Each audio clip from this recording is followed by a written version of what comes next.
Merci, frère Neville. Merci. Il fait si bon être de retour dans la maison du Seigneur.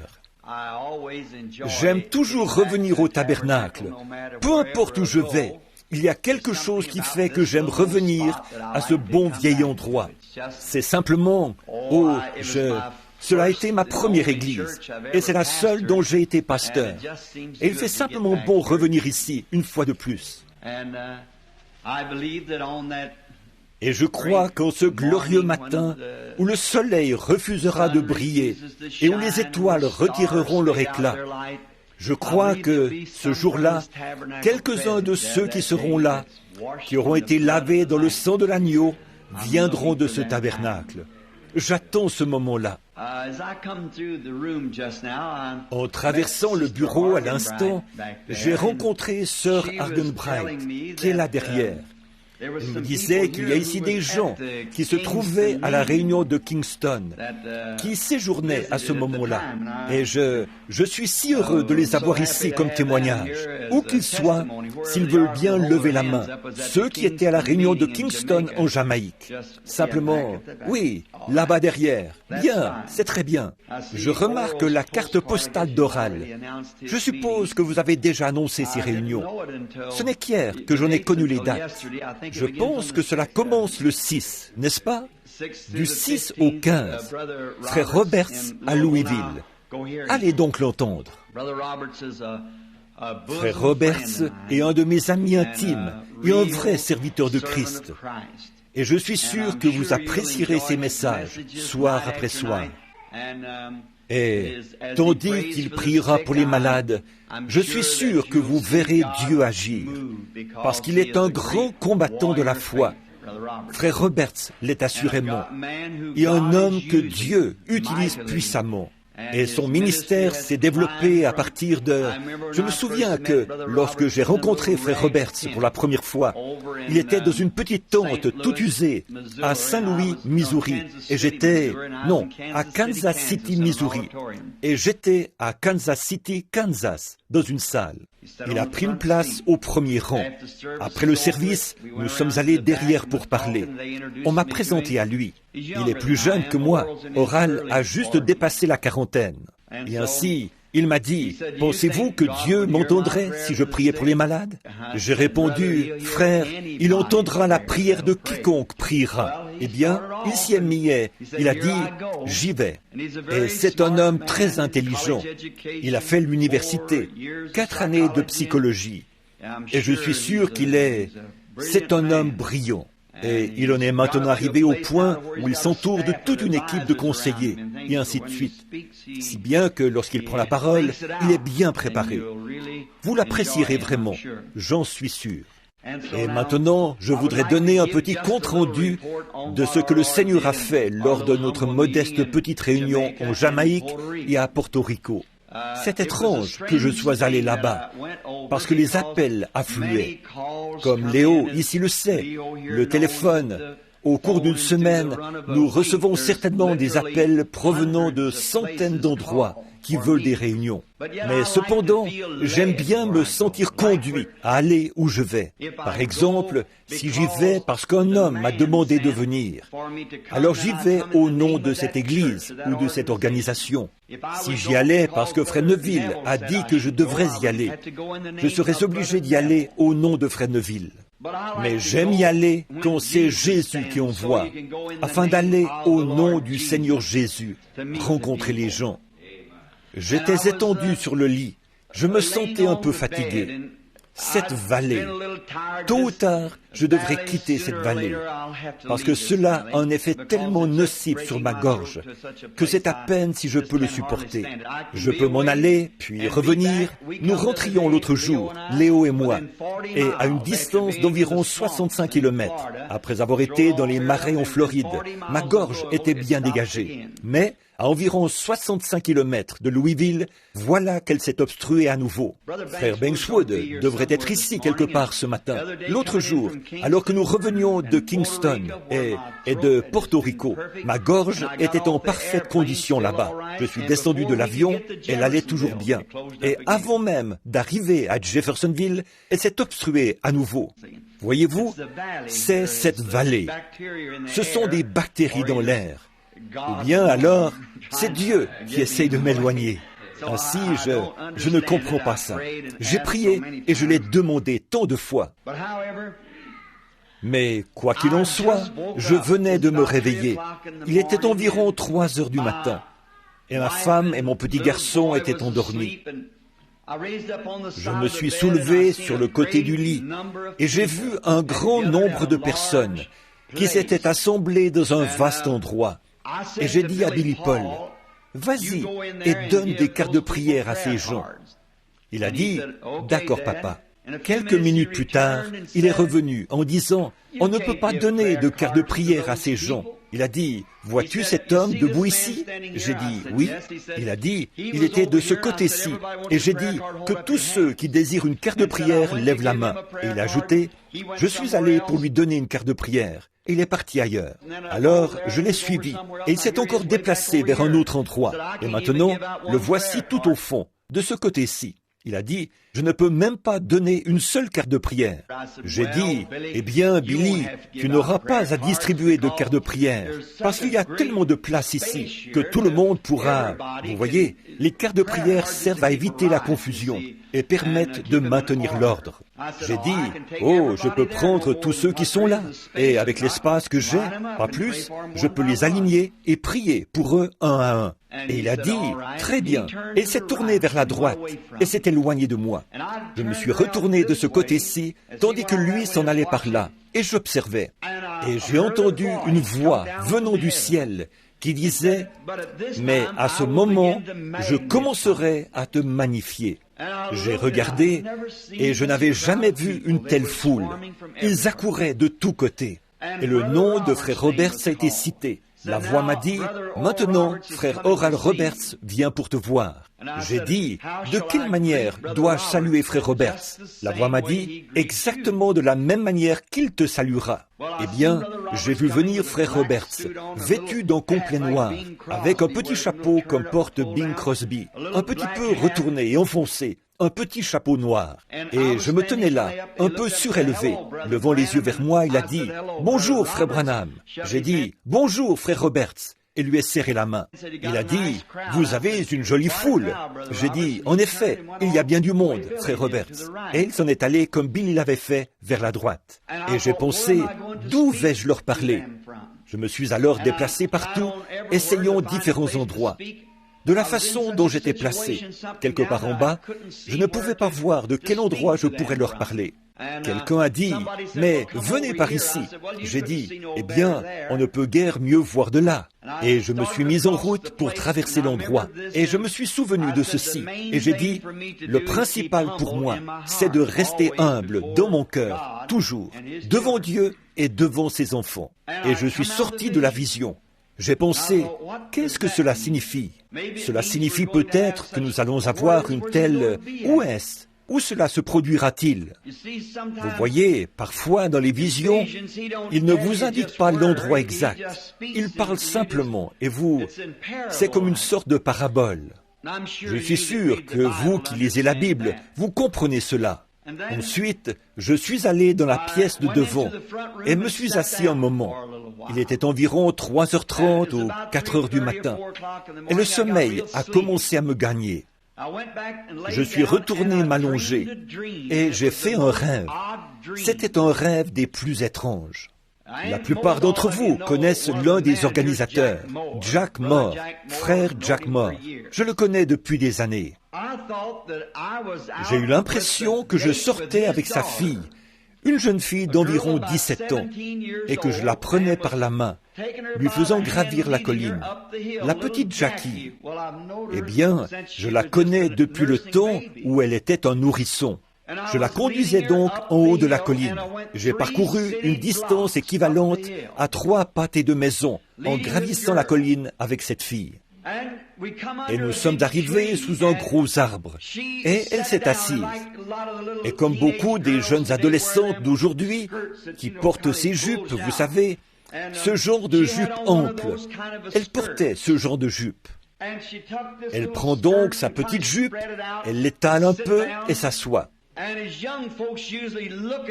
Et à la façon des jeunes gens, se regardant l'un l'autre, elle joint ses mains comme ceci. Elle lève les yeux vers le ciel. Eh bien, Jackie est une petite fille bien charmante, mais elle a une bouche très grande, de très grands yeux, et des cheveux blonds roux. Elle n'est pas très attirante, mais c'est une vraie petite dame. Et je pouvais voir ses grands yeux, alors qu'elle regardait vers le ciel, voir le ciel se refléter dans ses yeux. Eh bien, je m'éloigne environ 1,50 m d'elle. Je me couche sur le côté comme ceci. Je prends un brin de paille, le mets dans ma bouche, et je commence à mâchouiller cette paille. Je me mets à penser, qu'est-ce que je fais ici? Moi, un vieil homme, avec cette jeune fille. Voyons, je suis marié et j'ai des enfants. Ce n'est pas ma place d'être ici avec cette jeune fille. Je décide de me lever, et à ce moment-là, une voix se fait entendre de l'arbre, disant « Ceci sert de signe et a sa raison d'être. » Je me suis alors réveillé et j'ai failli crier. C'était un cauchemar. J'ai pensé, oh, je me demande si cela signifie que je vais rétrograder ou que quelque chose va m'arriver. Je me suis dit, si je cherche à comprendre ça par moi-même, tout n'en sera que plus embrouillé. Je vais donc simplement m'attendre à Dieu. Et j'ai commencé à prier. J'ai dit, Seigneur, ce rêve se rapporte-t-il à la vision que j'ai eue au début de la nuit ou que signifie-t-il? Après avoir attendu pendant un moment, peut-être 1 heure, ma femme s'était déjà levée et avait préparé le déjeuner. Alors, la voix parla de nouveau. « Va à Kingston et il te sera dit là ce que tu dois faire. » Je suis donc immédiatement allé à Kingston et ils ont su le jeudi après-midi que j'y serais le vendredi. C'est tout ce que nous avons fait comme annonce.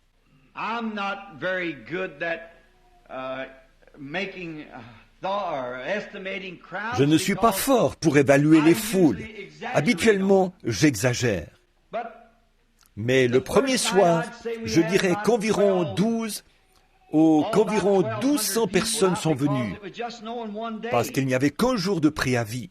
Et le lendemain, ils ont envoyé des coureurs qui se relayaient tous les 6,5 km dans les montagnes. Un coureur courait pendant 4 heures, laissant ensuite un autre coureur continuer dans la montagne. Et le second soir, il y en avait environ 5000. Et le troisième soir, on pouvait estimer la foule à 15 000 personnes. Peut-être 20 000. Et ils sont venus par milliers au Seigneur. Voici ce que la vision signifiait.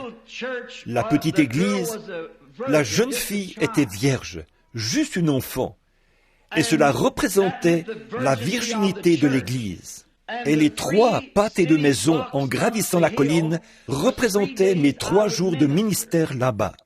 Et par mon ministère, je prendrai la petite église vierge, l'emmenant d'où elle était, pour la conduire plus haut dans les choses de Dieu, jusqu'à ce que cela secoue l'île entière. Et oh, les ministres et les gens de la région qui pleuraient et suppliaient, essayant de persuader les autorités de la ville. Seulement un soir ou 2 de plus. Nous sommes partis de là vers Porto Rico. Et là, nous avons été bien accueillis. Et nous avons eu une victoire éclatante. Les gens, par milliers, se sont entassés dans le stade. Et on a estimé à 40 000 le nombre des précieuses âmes qui sont venues au Seigneur Jésus. Et à notre départ, j'espère que je peux dire ceci à ma propre Église. Mais je ne pourrai pas le dire en public à l'extérieur, là où il n'y a personne de chez nous, parce que cela pourrait être mal vu.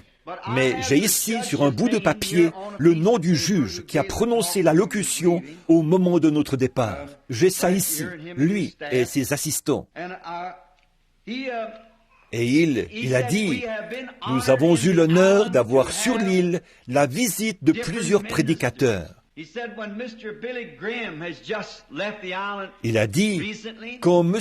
Billy Graham est venu, il a quitté l'île récemment. Nous avons eu une réunion glorieuse. Mais Billy Graham nous a simplement apporté le même évangile que nous avons toujours entendu. Il a dit, nous avons ensuite eu l'honneur d'avoir la visite de M. Roberts sur l'île. Et M. Roberts nous a donné une grande réunion de 3 jours. Mais les frais d'hôtel furent tellement élevés qu'ils ont laissé une note de 35 000 $ pour 3 nuits, rien que pour les frais d'hôtel. Il a dit, puis M. Osborne est passé, lequel est un grand serviteur de Christ. Mais quand M. Osborne est parti, nous avons été déçus. C'est comme s'il ne restait plus rien. Mais, a-t-il dit, nous avons remarqué que, lors de cette réunion-ci, il n'y avait guère que quelques personnes sur l'estrade pour que Frère Branham prie pour elles. Mais, à la fin des services, on remplissait des camions de vieilles chaises, de bâtons et tout, ramassés là dans l'auditoire. Il a dit, ce n'était pas un homme cette fois-ci. Dieu est venu vers nous. J'ai dit, ne comptez pas sur mes prières, mais vous, là où vous êtes, priez, imposez-vous les mains les uns aux autres. Ils en amenaient peut-être une douzaine ou 2 sur l'estrade. Et lorsque le discernement descendait, les gens se mettaient simplement à crier.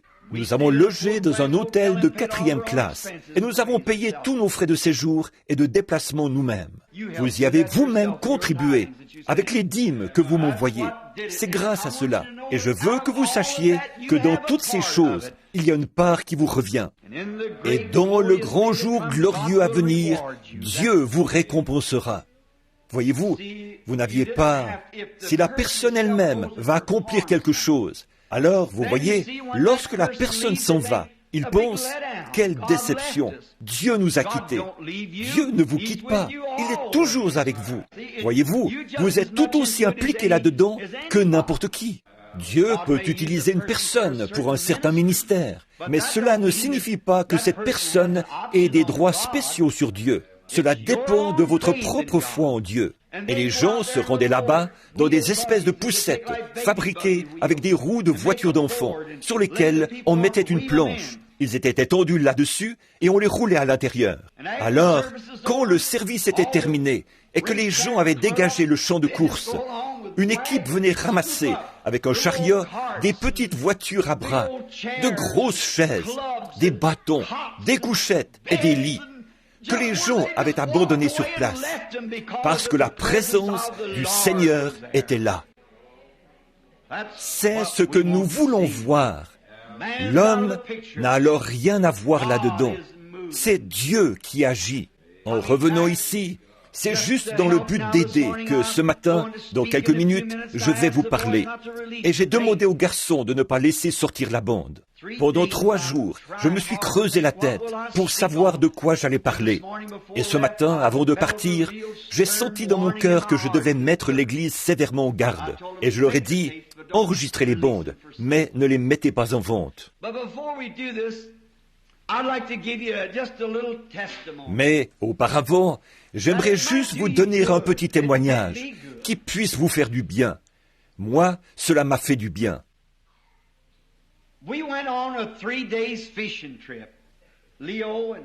Nous sommes partis 3 jours à la pêche, Léo, Jean et moi, avec mon fils Billy Paul et sa femme, chez un ami de Géorgie qui vient ici au tabernacle.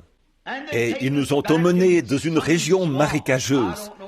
Je ne sais plus exactement où c'était, tout près de Okeechobee ou quelque chose comme cela.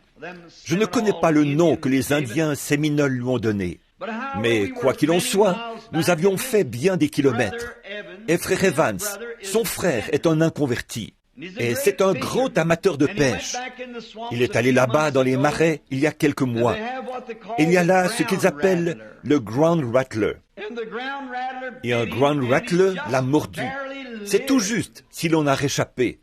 Son membre a enflé. Ils l'ont donc emmené chez le médecin qui lui a fait des piqûres. La morsure de ces serpents est mortelle. Et il y a aussi dans cette région-là beaucoup de cottonmouths. de cottonmouth moccasins et des alligators qui font jusqu'à 6,50 m de long. Et pendant que nous étions là-bas à pêcher, j'avais attrapé une très grosse perche. Oh, c'était une vraie journée de détente. Et elle était si grosse que je n'arrivais pas à la sortir de l'eau. Elle a simplement redressé l'hameçon et a poursuivi son chemin. Elle a réussi à se dégager. Et nous avions attrapé beaucoup de perches, environ 68 kilos de grosses perches, quelques-unes pesant de 2 kilos à 3 ou 3 kilos et demi. Et j'ai pris cette grande-là, elle s'est échappée. J'ai lancé à nouveau ma ligne, et j'en ai attrapé une autre d'environ 2,5 ou 3 kilos. Et j'avais une longue canne à pêche qu'il fallait tenir au-dessus des feuilles de nénuphar. Et frère Evans avait été tout mouillé à force de patauger dans l'eau, parce que ce ne sont que des marécages. Il avait ôté ses chaussures et remonté les bords de son pantalon. Et il était assis dans un petit endroit sec pour faire sécher ses vêtements. Et il a vu ce grand poisson qui barbotait dans les broussailles, et moi qui pataugeais dans sa direction. Il a dit: « Attendez un peu, frère Branham, je vous le ramène. » Et il y était allé en courant. J'avais remonté le poisson. Il devait être à peu près mort, étendu là au milieu des nénuphars. Il a donc couru le ramasser. Et voici qu'il laisse échapper un cri aigu et revient aussitôt. Un serpent à sonnette l'avait mordu. Nous avons examiné cela. On pouvait voir les marques de crochets sur son pied, là où le serpent à sonnette l'avait mordu. Cela lui faisait tellement mal qu'il en avait les larmes aux yeux. Il a dit qu'il se sentait comme si ses os étaient en train de se paralyser. Et nous étions là, à de nombreux kilomètres, enfoncés dans les marais. Vu sa taille, il aurait été lourd à transporter. Et lorsqu'un serpent vous mord, en quelques minutes, vous devenez tellement malade que vous êtes déjà presque mort. Et Léo était là, et quelque chose m'est venu à l'esprit. Tu es toujours Dieu. Et pendant qu'il se tenait le pied et le serrait à l'endroit où le serpent à sonnette, avec ses crochets, lui avait fait ses 2 gros trous, je lui ai imposé les mains à cet endroit et j'ai dit: « Seigneur, il est écrit dans ta parole, ils marcheront sur la tête des serpents et des scorpions, et rien ne pourra leur nuire. » Et à l'instant même, toute douleur a quitté son pied. Il a mis sa chaussure et a pêché toute la journée.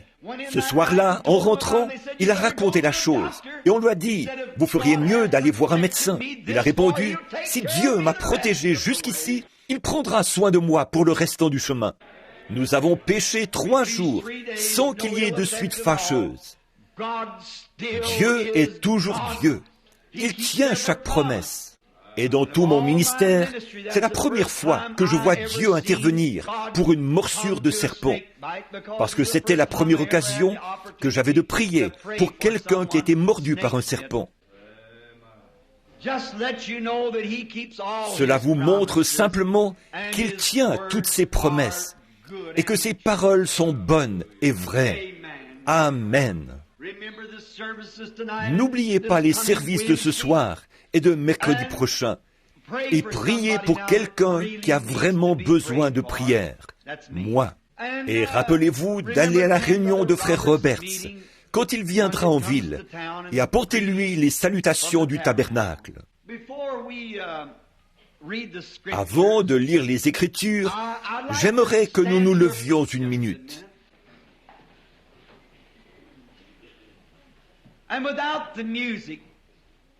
Et sans musique, chantons simplement un couplet ou 2 de ce vieux cantique glorieux de l'Église.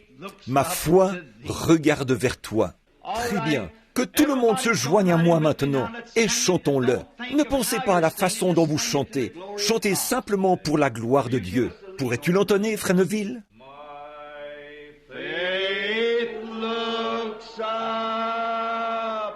Ma foi regarde vers toi. Toi, agneau du calvaire.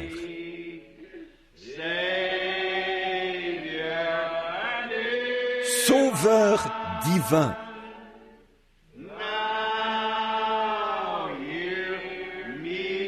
Écoute maintenant ma prière.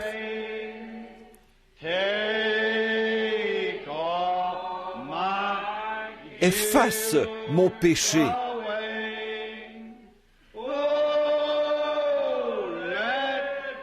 Oh, que dès aujourd'hui,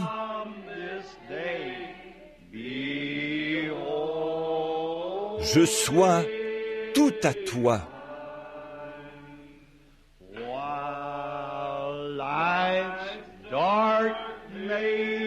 Comme je marche dans le sombre labyrinthe de la vie, et que les chagrins autour de moi se multiplient. Toi, sois mon guide.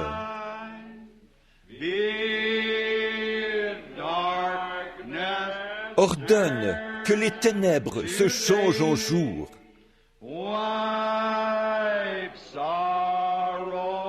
Essuie les larmes de tristesse.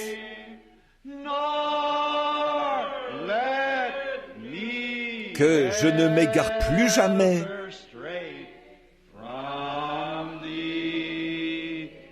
loin de toi. Avec nos têtes inclinées, j'aimerais lire dans les écrits sacrés de la Bible, Matthieu, chapitre 7, versets 13 et 14. Puisse le Seigneur ajouter ses riches bénédictions, tandis que nous lirons cela.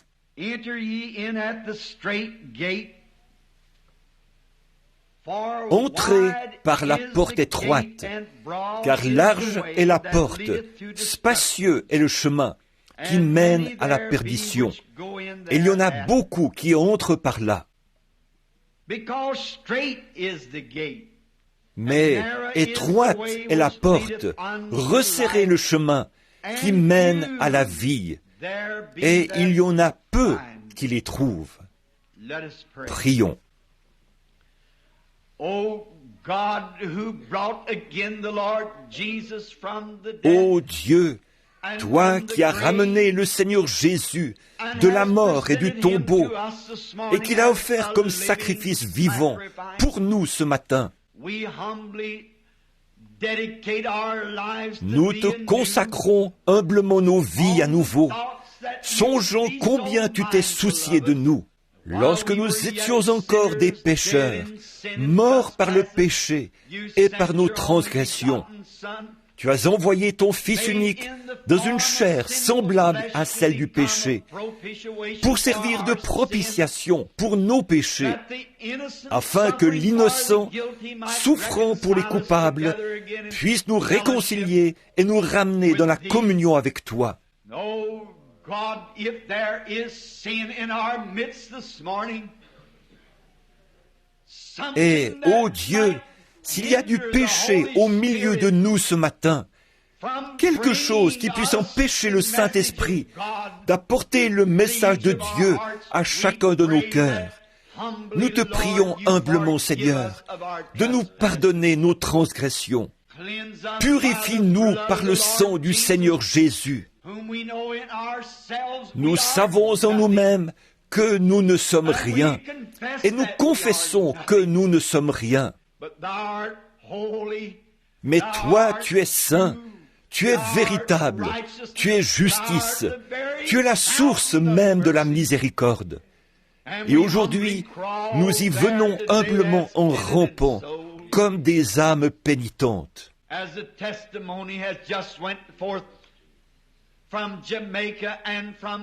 Le témoignage qui vient d'être donné sur la Jamaïque et Porto Rico est où tu as fait de si grandes choses, ô Dieu, est le signe de la venue du juste. Comme tu as délivré frère Evans des crochets à venin de ce serpent, parce qu'il était un croyant, et que tes paroles sont toujours vraies. Maintenant, Seigneur, délivre-nous ce matin des crochets de la mort avec lesquels l'ennemi nous a mordus et empoisonnés. Laisse ton baume de guérison, Seigneur, saturer nos esprits ce matin et nous purifier de toute iniquité. Guéris la maladie des corps physiques qui ont cédé sous la puissance de l'ennemi. Que tous ceux qui sont en ta divine présence soient guéris. Parle-nous maintenant à travers ta parole écrite, Seigneur. Ne sachons que dire, mais toi, tu pourvoiras.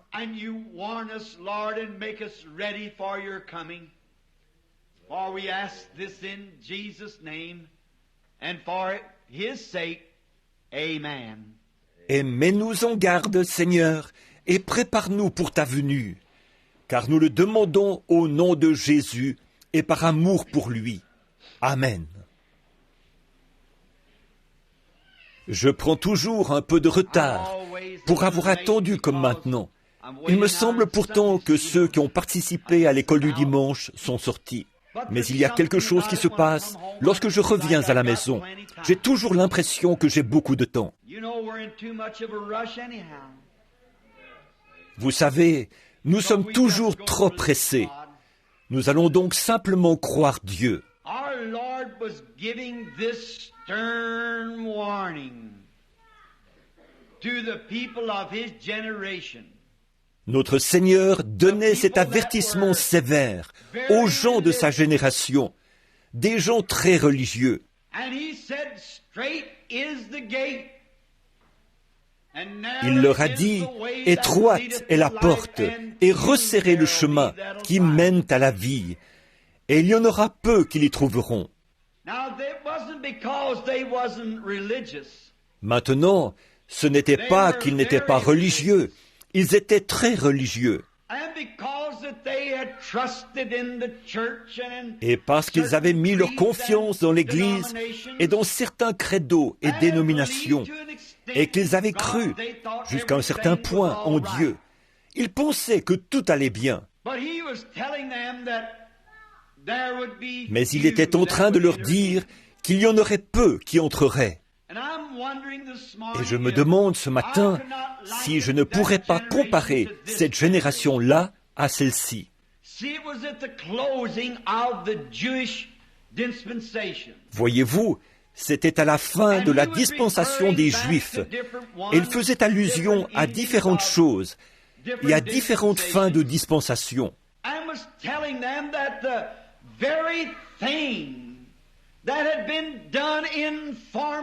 Et il leur disait que la chose même qui avait été accomplie dans les dispensations précédentes s'accomplissait devant eux, et ils n'ont pas réussi à le reconnaître.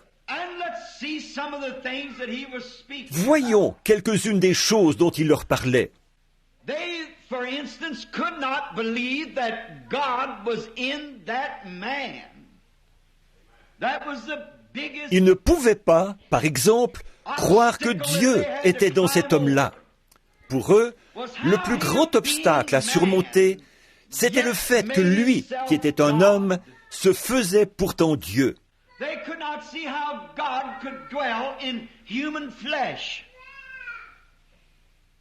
Ils ne pouvaient pas voir comment Dieu pouvait habiter dans la chair humaine. Et dans tous les âges, de tout temps, Dieu a toujours habité dans l'homme.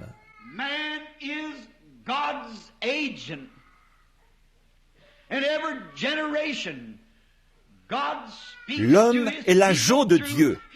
Dans chaque génération, Dieu parle à son peuple à travers des lèvres humaines. Il choisit toujours quelqu'un ou quelque chose qu'il peut utiliser. Comme ceux-ci s'achoppaient, il a fait mention d'Abraham.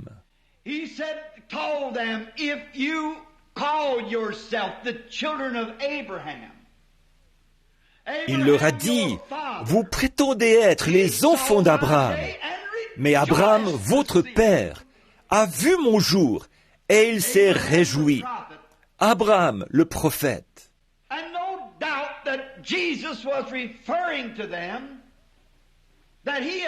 Sans doute que Jésus leur montrait par là qu'il leur avait prouvé qu'il était le Messie, puisque le signe du Messie le suivait. Et il en avait été ainsi pour chaque génération, le signe du Messie. Mais que lui se fasse Dieu, le Messie lui-même. C'était pour eux une occasion de chute. Ils ne pouvaient comprendre cela. Or, lorsque Abraham, qu'ils appelaient leur père, a rencontré Dieu, il était aussi dans la chair.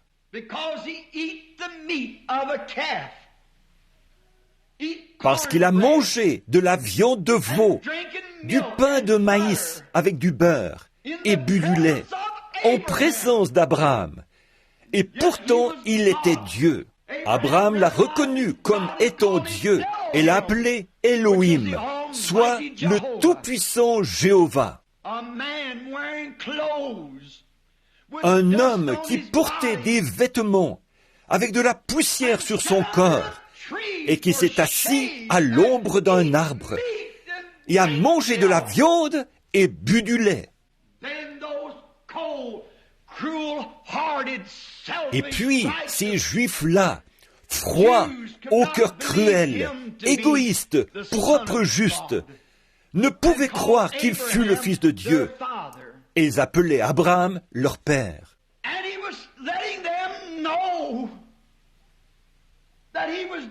Et il était en train de leur dire qu'il faisait les mêmes choses dans sa chair que Dieu avait faites dans une autre chair lorsqu'il avait rencontré leur père Abraham. Et Abraham l'avait cru, mais eux ne pouvaient pas le croire. Vous voyez, lorsque Abraham était assis sous sa tente, parce qu'il avait fait un choix, et ce choix est placé devant chaque personne qui est née dans ce monde. L'arbre du bien et du mal est placé devant chaque personne. Et lorsque Lot, son neveu, que leurs bergers ont commencé à se disputer les terres, Abraham, étant un homme juste, leur dit « Qu'il n'y ait pas de dispute entre nous, choisis simplement ton chemin. » Chaque croyant, à un moment donné dans sa vie, est confronté à un tel choix. Et ce choix est devant vous ce matin, et il est devant moi. Lot ne pensait pas qu'il rétrograderait, mais il s'est mis à regarder en direction de Sodome, où les choses étaient faciles. Et bien des fois, nous regardons au chemin facile. Je vais adhérer à telle et telle église, et vous voyez, personne ne dira rien contre cela, parce que c'est la plus grande église de la ville. Le chemin facile, c'est très souvent ce que nous faisons. Nous avons tort. Souvenez-vous, si vous suivez Christ, les gens vous haïront, car tous ceux qui vivent pieusement Jésus-Christ seront persécutés. Si vous venez à Christ, vous ne viendrez par aucune église, dénomination ou credo. Vous viendrez par le sang. C'est la seule voie d'accès. Et vous ne pouvez amener personne avec vous. Vous viendrez seul. Et vous devrez vous appuyer sur votre propre confession et sur votre propre foi. Vous n'y entrerez pas en prenant la foi de votre pasteur ou celle de votre mère pour appui. Ce sera à titre individuel que vous viendrez à Dieu. Et très souvent, nous faisons de ces choix insensés. Qu'en est-il de Lot? Quand il a vu que tout serait facile, il a vu que là-bas beaucoup d'argent et de popularité l'attendaient, parce qu'il serait un étranger, un homme intelligent et instruit, avec beaucoup de psychologie, et qu'il pourrait se permettre certaines choses, tout en conservant sa religion. Il a pensé, j'ai foi en Dieu, je vais donc descendre jusqu'à Sodome. Je ferai plus d'argent et je deviendrai un homme important, peut-être un prédicateur formidable. Voyez-vous, vous avez un choix à faire. Les laïcs aussi ont un choix à faire. Je vais aller à cette église-là. Oh, tout le monde en ville croit que c'est la meilleure. Même le maire de la ville est membre de cette église-là. Bien sûr, il pourrait être membre d'une église vraiment bonne, mais il faut quand même juger cette église et ses fidèles par les Écritures. Parfois, ils y vont parce qu'ils suivent le courant, parce que, à tel ou tel endroit, les gens s'habillent mieux. Et c'est là que nous commettons une erreur fatale. Maintenant, remarquez ceci. Abraham ne pouvait rien faire d'autre que de se contenter du deuxième choix. Et parfois, le second choix est meilleur que le premier, s'il est pris dans des conditions semblables. Remarquez, il n'a pas fallu longtemps. Quand Lot a vu la grande ville, il ne voyait pas que sa femme se changerait en statue de sel. Il ne voyait pas que le feu consumerait la ville. Mais Abraham prit le chemin avec le petit nombre des méprisés qui suivent le Seigneur. Il resta dans les déserts. Et puis, que se serait-il passé si Sarah avait dit « Maintenant, souvenez-vous, Sarah était la plus jolie femme de tout le pays. Aucune femme n'était aussi belle que Sarah. Tous ceux qui la voyaient en tombaient amoureux. Combien il aurait été facile pour Sarah de faire ce genre de choix. Mais elle a choisi de rester avec Abraham. Oh, femmes, ne laissez pas le diable vous aveugler, être populaire et faire partie de ceci et cela. Restez avec Christ, car l'heure est proche. De grandes destructions attendent ce pays, pire qu'à Sodome et Gomorrhe. Sodome et Gomorrhe, ce n'est rien à côté de cela. Abraham a donc pris le chemin que lui avait indiqué Dieu. Et comme il se trouvait dans la partie maigre du pays, il n'y a pas du tout trouvé la prospérité. Mais cependant, il savait une chose, il servait Dieu et il croyait Dieu. Ainsi, un jour, 3 hommes sont venus. Ils étaient couverts de poussière et fatigués. Et Abraham a eu pitié d'eux. Il a dit, « Venez donc vous asseoir un moment sous le chêne. » Et pendant qu'il était là à leur parler, il a reconnu par leur façon de parler qu'ils n'étaient pas des hommes ordinaires. Ils étaient différents. Abraham est allé tuer un veau et l'a fait apprêter. Et il a demandé à Sarah de faire du pain et de se préparer à leur donner à manger. Souvenez-vous, 2 d'entre eux étaient des anges dans la chair humaine. Et l'un d'eux était Dieu lui-même. Et celui qui était Dieu tournait le dos à la tente. Et Sarah est restée dans la tente. J'aime voir une femme qui reste ainsi à sa place, non pas toujours en train d'aller dire à son mari quoi faire chaque fois que quelqu'un se présente. Au contraire, elle est restée dans la tente, probablement occupée à faire la vaisselle ou à autre chose. Et celui qui était Dieu regardait constamment du côté de Sodome, et il leur a dit ce qu'il allait faire. Et 2 anges sont allés là-bas prêcher l'Évangile, mais l'un d'eux est resté en arrière. C'était celui qui était Dieu. Et il a dit, « Je ne vais pas cacher à Abraham les choses que je tiens secrètes, parce qu'il sera héritier du monde. » Oh, nous avons le droit ce matin, Église, de connaître les secrets de la venue du Seigneur. Car heureux ceux qui procurent la paix, ils seront appelés fils de Dieu. Heureux ceux qui ont faim et soif, ils seront rassasiés. Heureux ceux qui ont le cœur pur, car ils verront Dieu. Heureux les débonnaires, car ils hériteront la terre. Si donc l'Église du Dieu vivant doit hériter la terre, rien ne lui est caché. Tout ce que le Père m'a dit, je vous l'ai dit, a déclaré Jésus. Et ils n'arrivaient pas à le croire.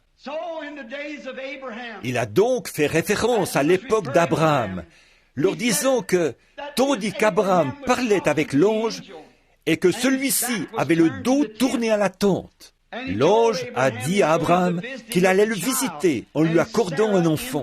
Et Sarah, dans la tente, a ri. Et il a dit, pourquoi Sarah a-t-elle ri? Qu'était-il en train de montrer? Pourquoi Sarah a-t-elle ri?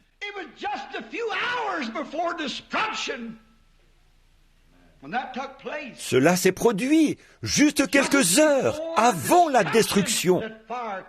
C'est juste avant la destruction, avant que le feu descende du ciel et brûle la ville, que ce signe a été accompli. Et Jésus a dit, vous êtes dans l'erreur.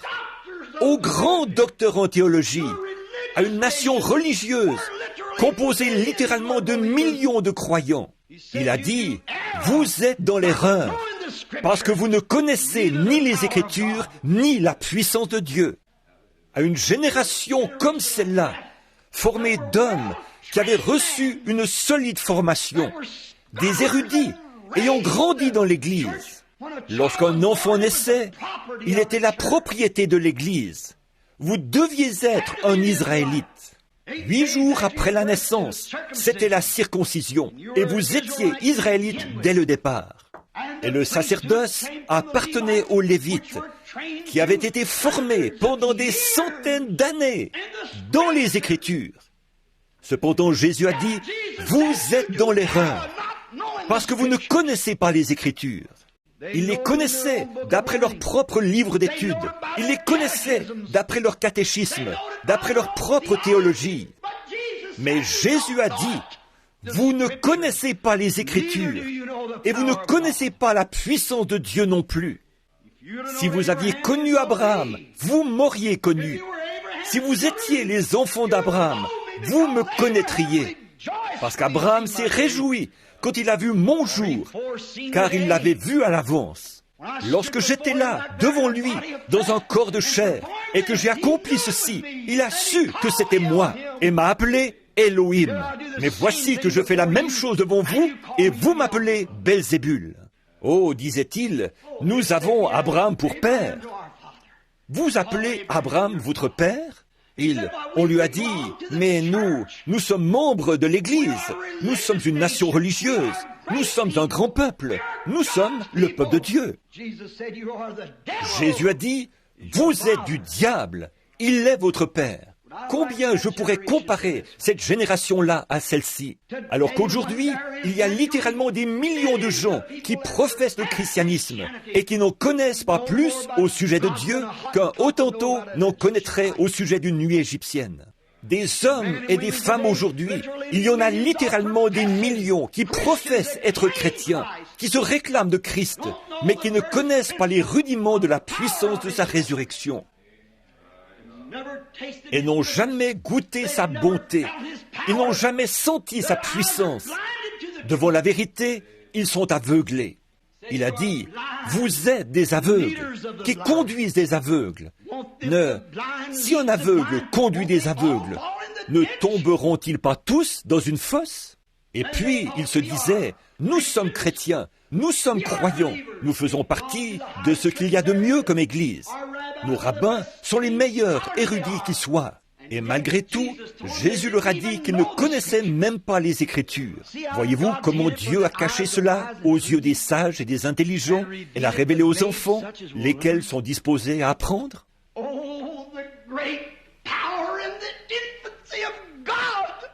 Oh, la grande puissance et l'infinité de Dieu! Combien il est bon envers ceux qui veulent marcher droitement devant lui. Il ne refusera aucune bonne chose.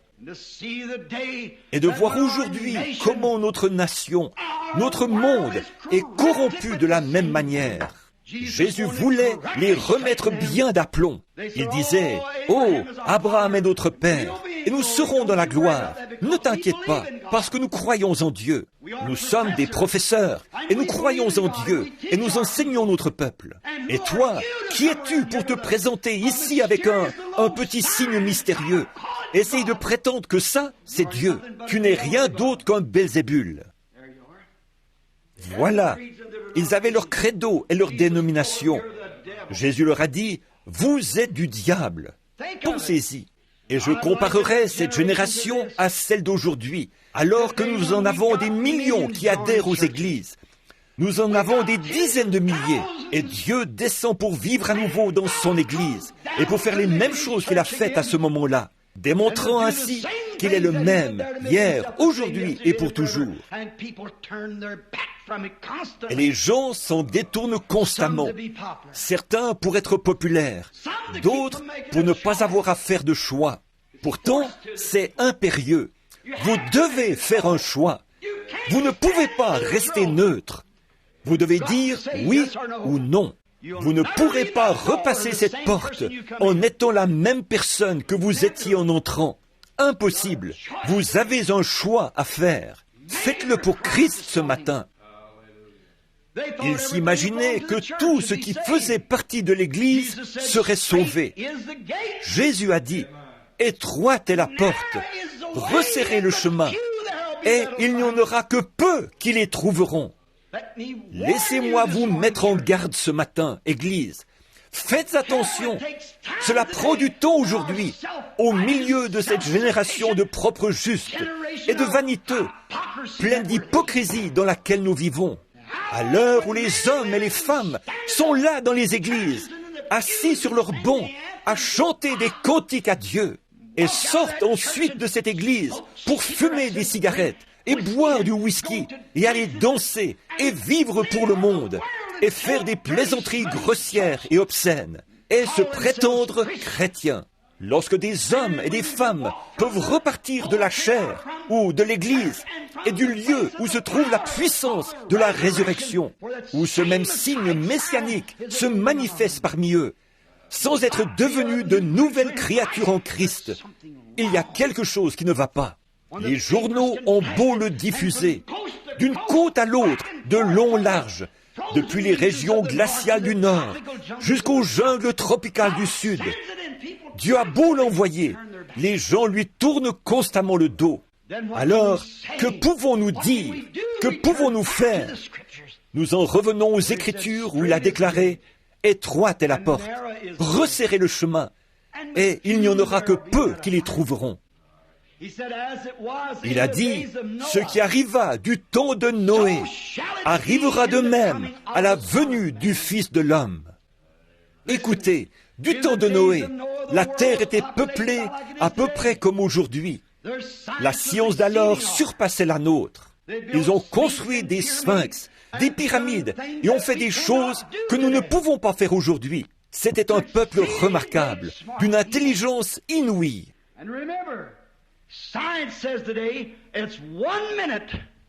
Et souvenez-vous, la science déclare aujourd'hui, il est minuit moins une. Il reste 1 minute avant que l'horloge frappe l'heure fatidique. Il est plus tard que nous le pensons.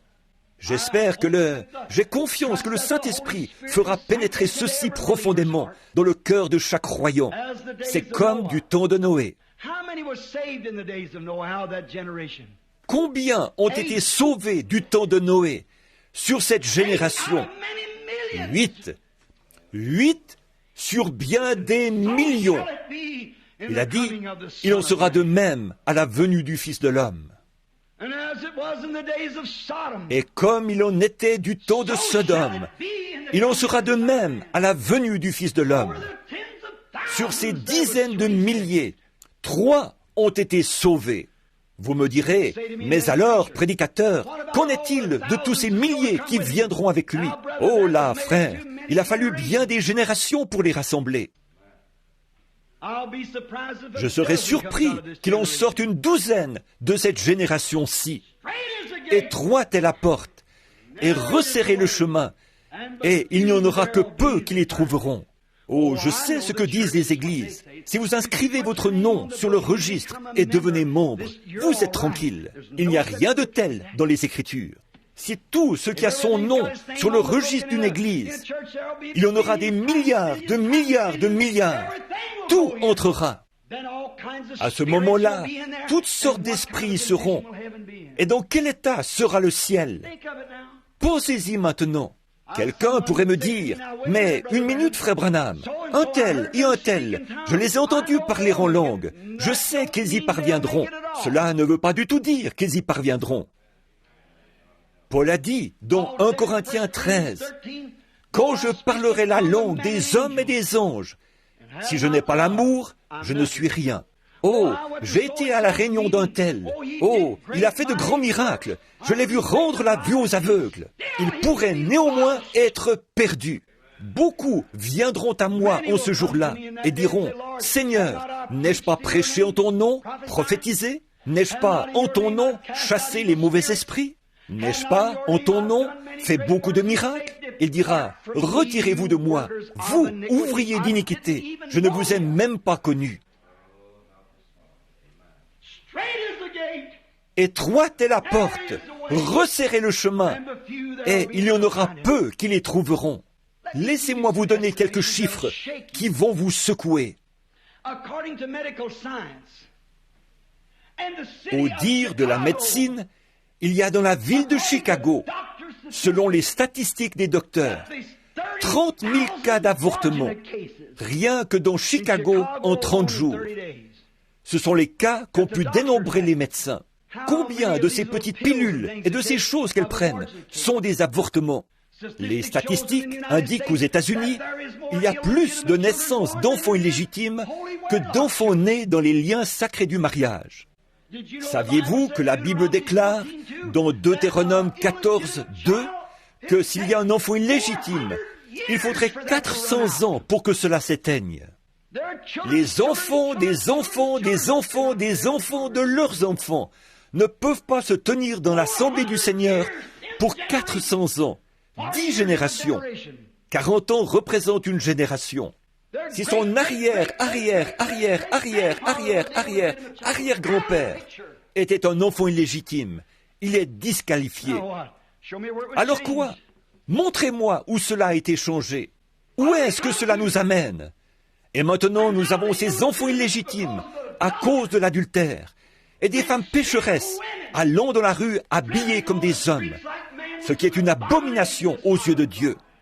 Des fumeuses de cigarettes, des buveuses de cocktails, des soi-disant chrétiennes déclarées. Que Dieu nous garde d'une telle bande de prostituées. C'est juste. Et se prétendre ensuite chrétienne? Rien d'étonnant que Jésus ait dit, « Étroite est la porte, resserrez le chemin, et il n'y en aura que peu qui les trouveront. » Ils ne veulent pas s'humilier. Ils sont empesés.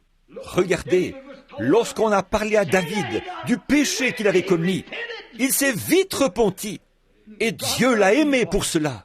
Quand on leur parle de leur péché, ils diront, « Je ne remettrai jamais les pieds ici. » Pourquoi? Ils ne manquent pas d'endroit où aller.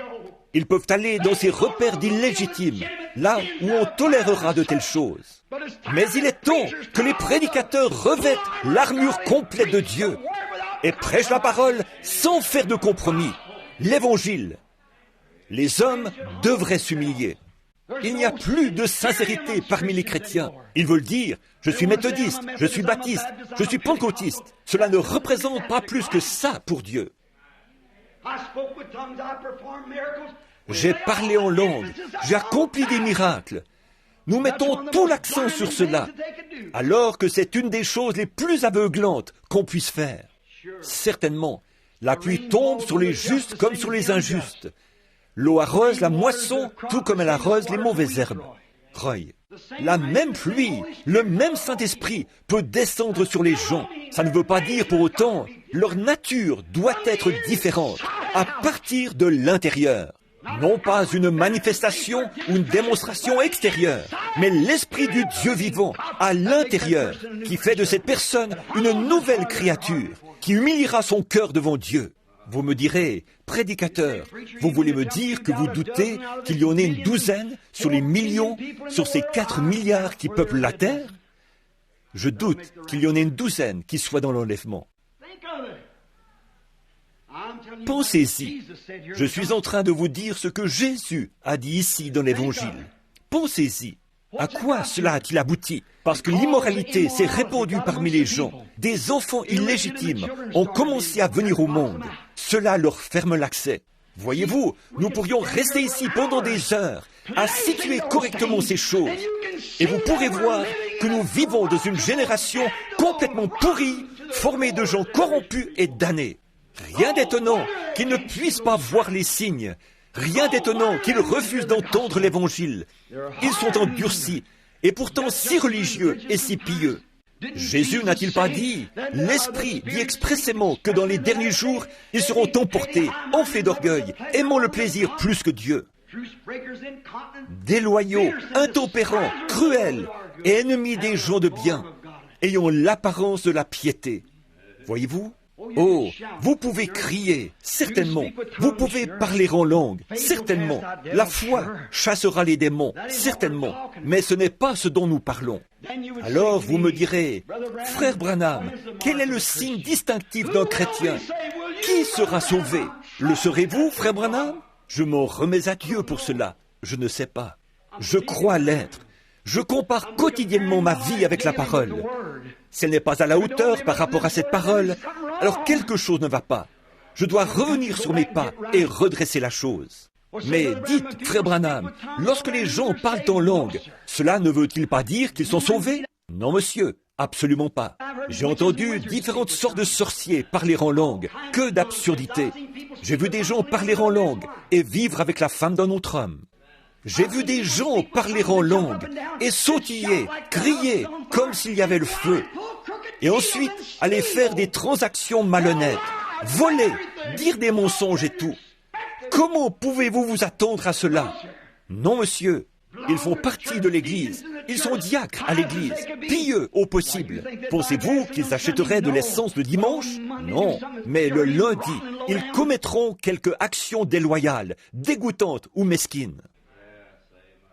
Dieu habite dans le cœur, pas dans ce qui est extérieur. C'est quelque chose qui vient du cœur. Étroite est la porte, resserrez le chemin, et il n'y en aura que peu qui les trouveront. Ce qui arriva du temps de Noé, 8 sur ces millions. Ce qui arriva du temps de Sodome, 3 sur des millions. Il en sera de même à la venue du Fils de l'homme. Vous voyez dans quel état de corruption nous nous trouvons. Vous voyez comme toutes les pensées de l'homme. Ils seront là. Et le diable fait monter en chair des prédicateurs habiles qui laissent les gens s'en tirer ainsi.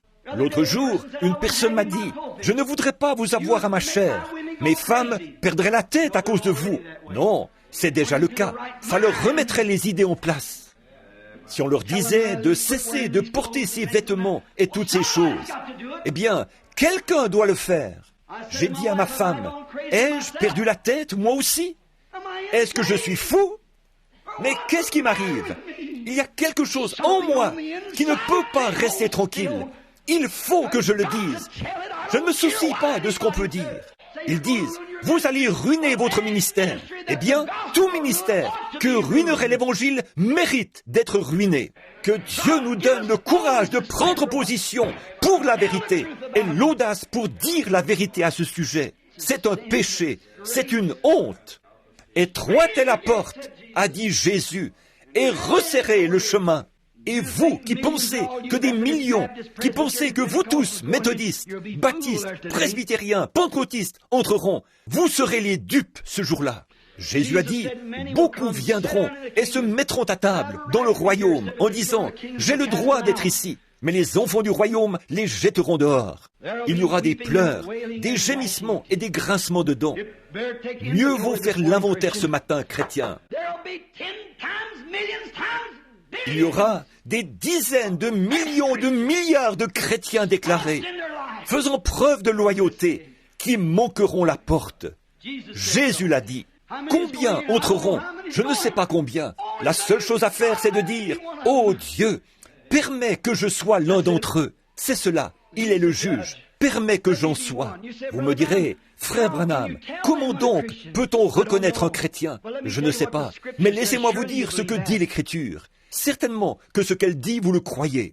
Lorsque le Saint-Esprit a été envoyé sur la terre, Dieu a parlé par le Saint-Esprit. Il a envoyé un ange, premièrement.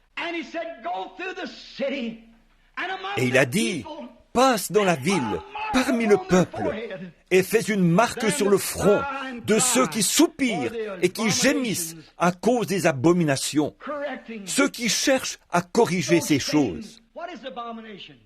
Qu'est-ce qu'une abomination? Une femme qui met un vêtement d'homme. Cela donne à Dieu envie de vomir.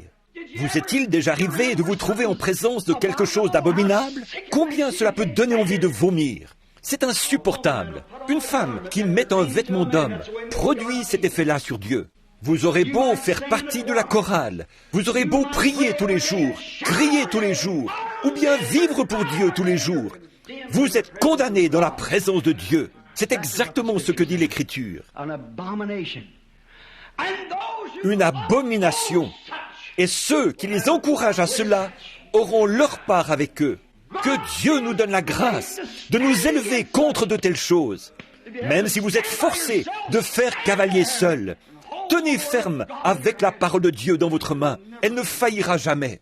Maintenant, nous en sommes arrivés à un jour où là-bas, de l'abomination parmi les gens, et l'ange est à nouveau sorti pour sceller. Trouvez-moi une personne à Jeffersonville. Si vous voulez savoir qui va y parvenir, trouvez-moi une personne dans notre ville qui soupire et qui gémit, constamment tourmentée et lasse, priant à cause des abominations qui sont commises dans la ville. Pouvez-vous lever la main et désigner une personne?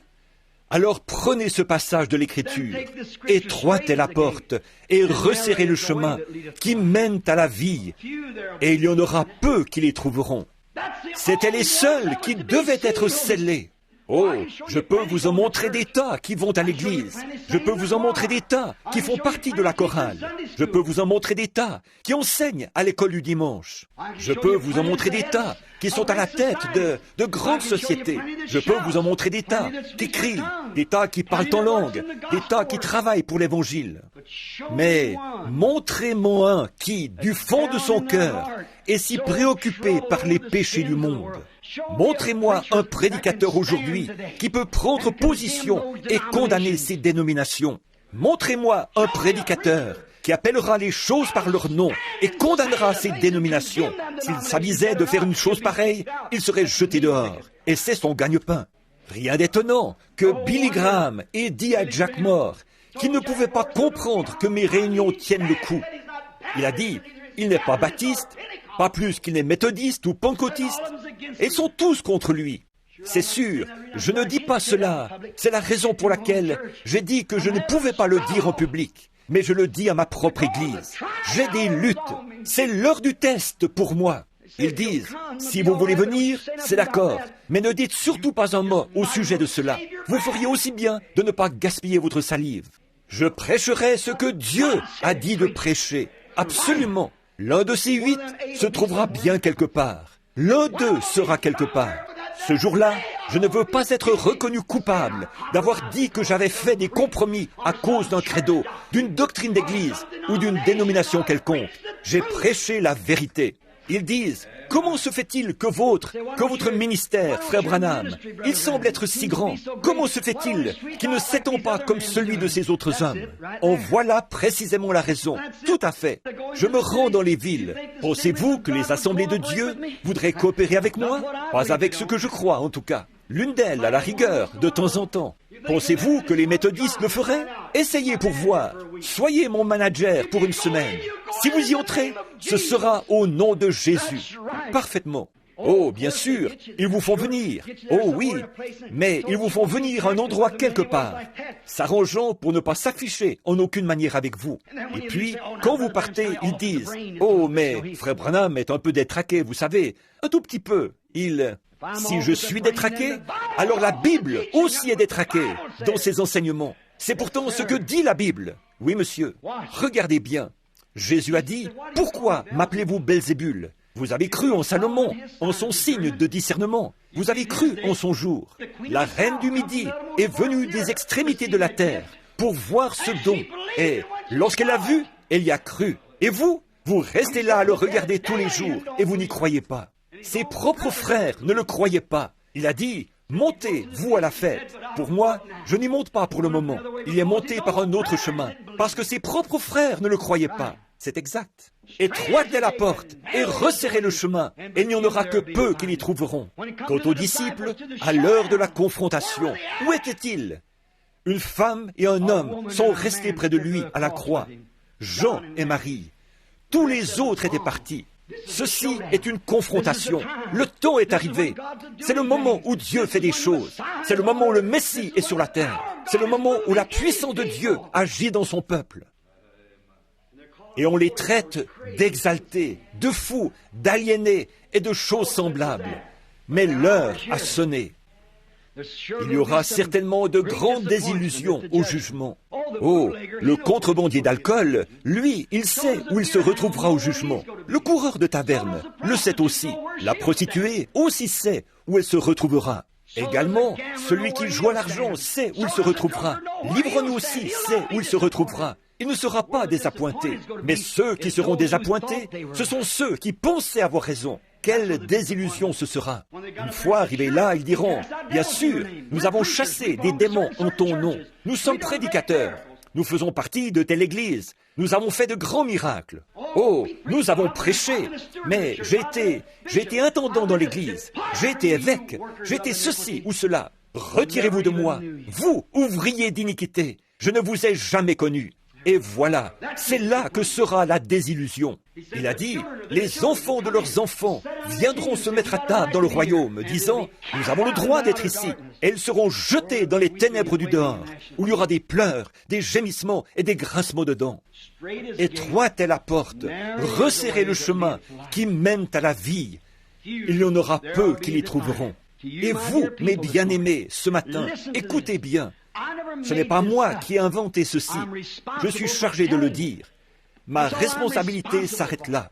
Même si jamais de ma vie, je ne prêche un autre sermon. Cela est la vérité. Il y aura juste un petit nombre de personnes qui seront sauvées. Souvenez-vous simplement de cela. Juste un très petit nombre. Soyez l'un d'entre eux. Qui sont-ils, frère Branham? Je ne sais pas. Personne d'autre ne le sait. Nous travaillons à notre salut avec crainte et tremblement. Mais alignez-vous sur Dieu. Si votre cœur ne bat pas à l'unisson avec cette Bible, alors il y a quelque chose qui ne va pas. Il y a quelque chose qui ne va pas. Peu importe ce que dit votre Église, vous ne pouvez pas entrer en vous basant là-dessus. Vous devez entrer en vous basant sur ce que Dieu a dit. Voici le livre d'après lequel vous serez jugés, la Bible. Ne vous en écartez pas. Oh, dites-vous, eh bien, j'ai été baptisé au nom du Seigneur Jésus. C'est correct, c'est ce que dit la Bible. Mais si la vie ne suit pas, cela ne vous a pas servi à grand-chose d'être baptisé. Vous dites, oh, j'ai reçu le Saint-Esprit. C'est bien, c'est ce que vous aviez à faire. Mais s'il n'y a pas de vie à l'intérieur, souvenez-vous de ceci, la mauvaise herbe reçoit la même puissance que celle qui tombe sur le blé pour le faire pousser. Cette même puissance fait pousser des cris de joie à la mauvaise herbe également. Cette petite mauvaise herbe se redressera, tout aussi heureuse que le blé. C'est exact. Elle vit de la même vie. Et un pécheur peut rester dans la présence de Dieu, crier victoire et vivre comme un chrétien. Mais s'il n'y a pas quelque chose de différent dans le cœur, il pourrait avoir la même puissance pour chasser les mauvais esprits. Jésus l'a dit, il pourrait prêcher l'évangile tout aussi bien que n'importe quel autre prédicateur. C'est exactement ce que Jésus a dit. La Bible l'enseigne. Oui, monsieur, quand je parlerai la langue des hommes et des anges, quand je livrerai mon corps pour être brûlé comme sacrifice, quand je donnerai tous mes biens pour la nourriture des pauvres, quand j'aurai la foi jusqu'à transporter des montagnes, quand je ferai toutes ces choses, quand je prêcherai en son nom, quand je chasserai des démons en son nom, il a dit, je ne suis rien. C'est donc qu'il pourrait le faire, et rien. Vous saisissez? Alors, ce qu'il faut, c'est que du fond du cœur, vous soyez un chrétien, et que vous entriez par la porte étroite. Car spacieux est le chemin qui mène à la perdition. Et il y en aura des millions de cette génération de croyants qui entreront par là, parce qu'étroite est la porte et resserrez le chemin. Il n'y a que vous et Christ seul. Resserré est le chemin qui mène à la vie, et il n'y en aura que peu qui le trouveront. Ça, ce sont les paroles de notre Seigneur. Oh là là, qu'était-il en train de faire? Il se tenait là, discernant leurs pensées. Quelqu'un a dit, c'est Belzébul. Mais comment peut-il être Dieu? Il est un homme. D'où lui vient cette sagesse? Disait-on dans sa propre ville. Quand on entre dans cette ville-ci, c'est comme si... Je ne dis pas cela pour vous, vous êtes des chrétiens, vous m'aimez. Mais quand vous entrez dans cette ville-ci, c'est comme si la puissance de Satan vous terrassait. Cet endroit est condamné. Cette ville est condamnée. Qu'a dit Billy Graham lorsqu'il est entré dans Louisville? Il a dit que c'était l'endroit le plus rempli de puissance démoniaque qu'il ait jamais vu de sa vie. Cela a paru dans le journal. Il a dit, on peut littéralement sentir l'oppression du diable. Pour sûr que je peux la sentir. Pourquoi? C'est l'endroit où j'ai grandi. Quand Jésus est retourné dans la ville de son enfance, il a dit qu'il y avait beaucoup de miracles qu'il n'a pas pu faire à cause de leur incrédulité. Il a dit, un prophète ne manque pas d'être honoré, un prédicateur, sauf dans sa patrie et parmi les siens. Voyez-vous, on n'y peut rien. L'Écriture le dit. Voyez-vous, quand vous vous promenez dans cette ville, et ne me dites pas que je ne peux pas savoir, je m'avance vers des gens qui me serrent la main en disant, « Oh, frère Branham, je vous aime. » Et vous savez que c'est un mensonge. Vous savez que c'est un mensonge. Si Dieu peut me donner le discernement des cœurs, est-ce qu'il ne peut pas me dire cela? Certainement. Et parmi les gens même de votre propre ville, quand ils vous aperçoivent, ils disent ensuite, « Vous savez, j'ai vu qu'un tel... Où était-ce? Là-haut vers... Oh, nous connaissons ce type-là. Ça se sent. Tenez, si quelqu'un qui ne vous aime pas tellement vient vous trouver et s'assoit chez vous juste un petit moment, vous vous sentez déjà tout drôle. Multipliez cela par 14 000 maintenant, et vous saurez ce que je veux dire. Allez ensuite dans un lieu où tout le monde vous aime. Cet accueil chaleureux que vous ressentez, c'est simplement... Oh là là, vous pourriez simplement rester là pour toujours. Voyez-vous? C'est cela, voyez-vous? C'est un esprit, et les gens ne savent pas ce que c'est. Ils se demandent pourquoi les gens sont si contaminés. Qu'est-ce qui pousse des femmes très bien? Qu'est-ce qui pousse des femmes très bien à mettre des vêtements indécents pour sortir dans la rue? Qu'est-ce qui pousse, même à cette époque encore fraîche de l'année, des jeunes filles de 16 ans à sortir dans la rue avec des vêtements qu'elles ne devraient même pas porter devant leur mère? Cela provient du fait, non pas que cet enfant ne sait pas ce qu'elle fait, que ce certain prédicateur, à la chair, n'a pas su garder son poste. Il a manqué à son devoir. C'est exact, certainement. Ces femmes qui vont dans la rue, habillées de façon toute sexy et ainsi de suite, et que les pécheurs regardent.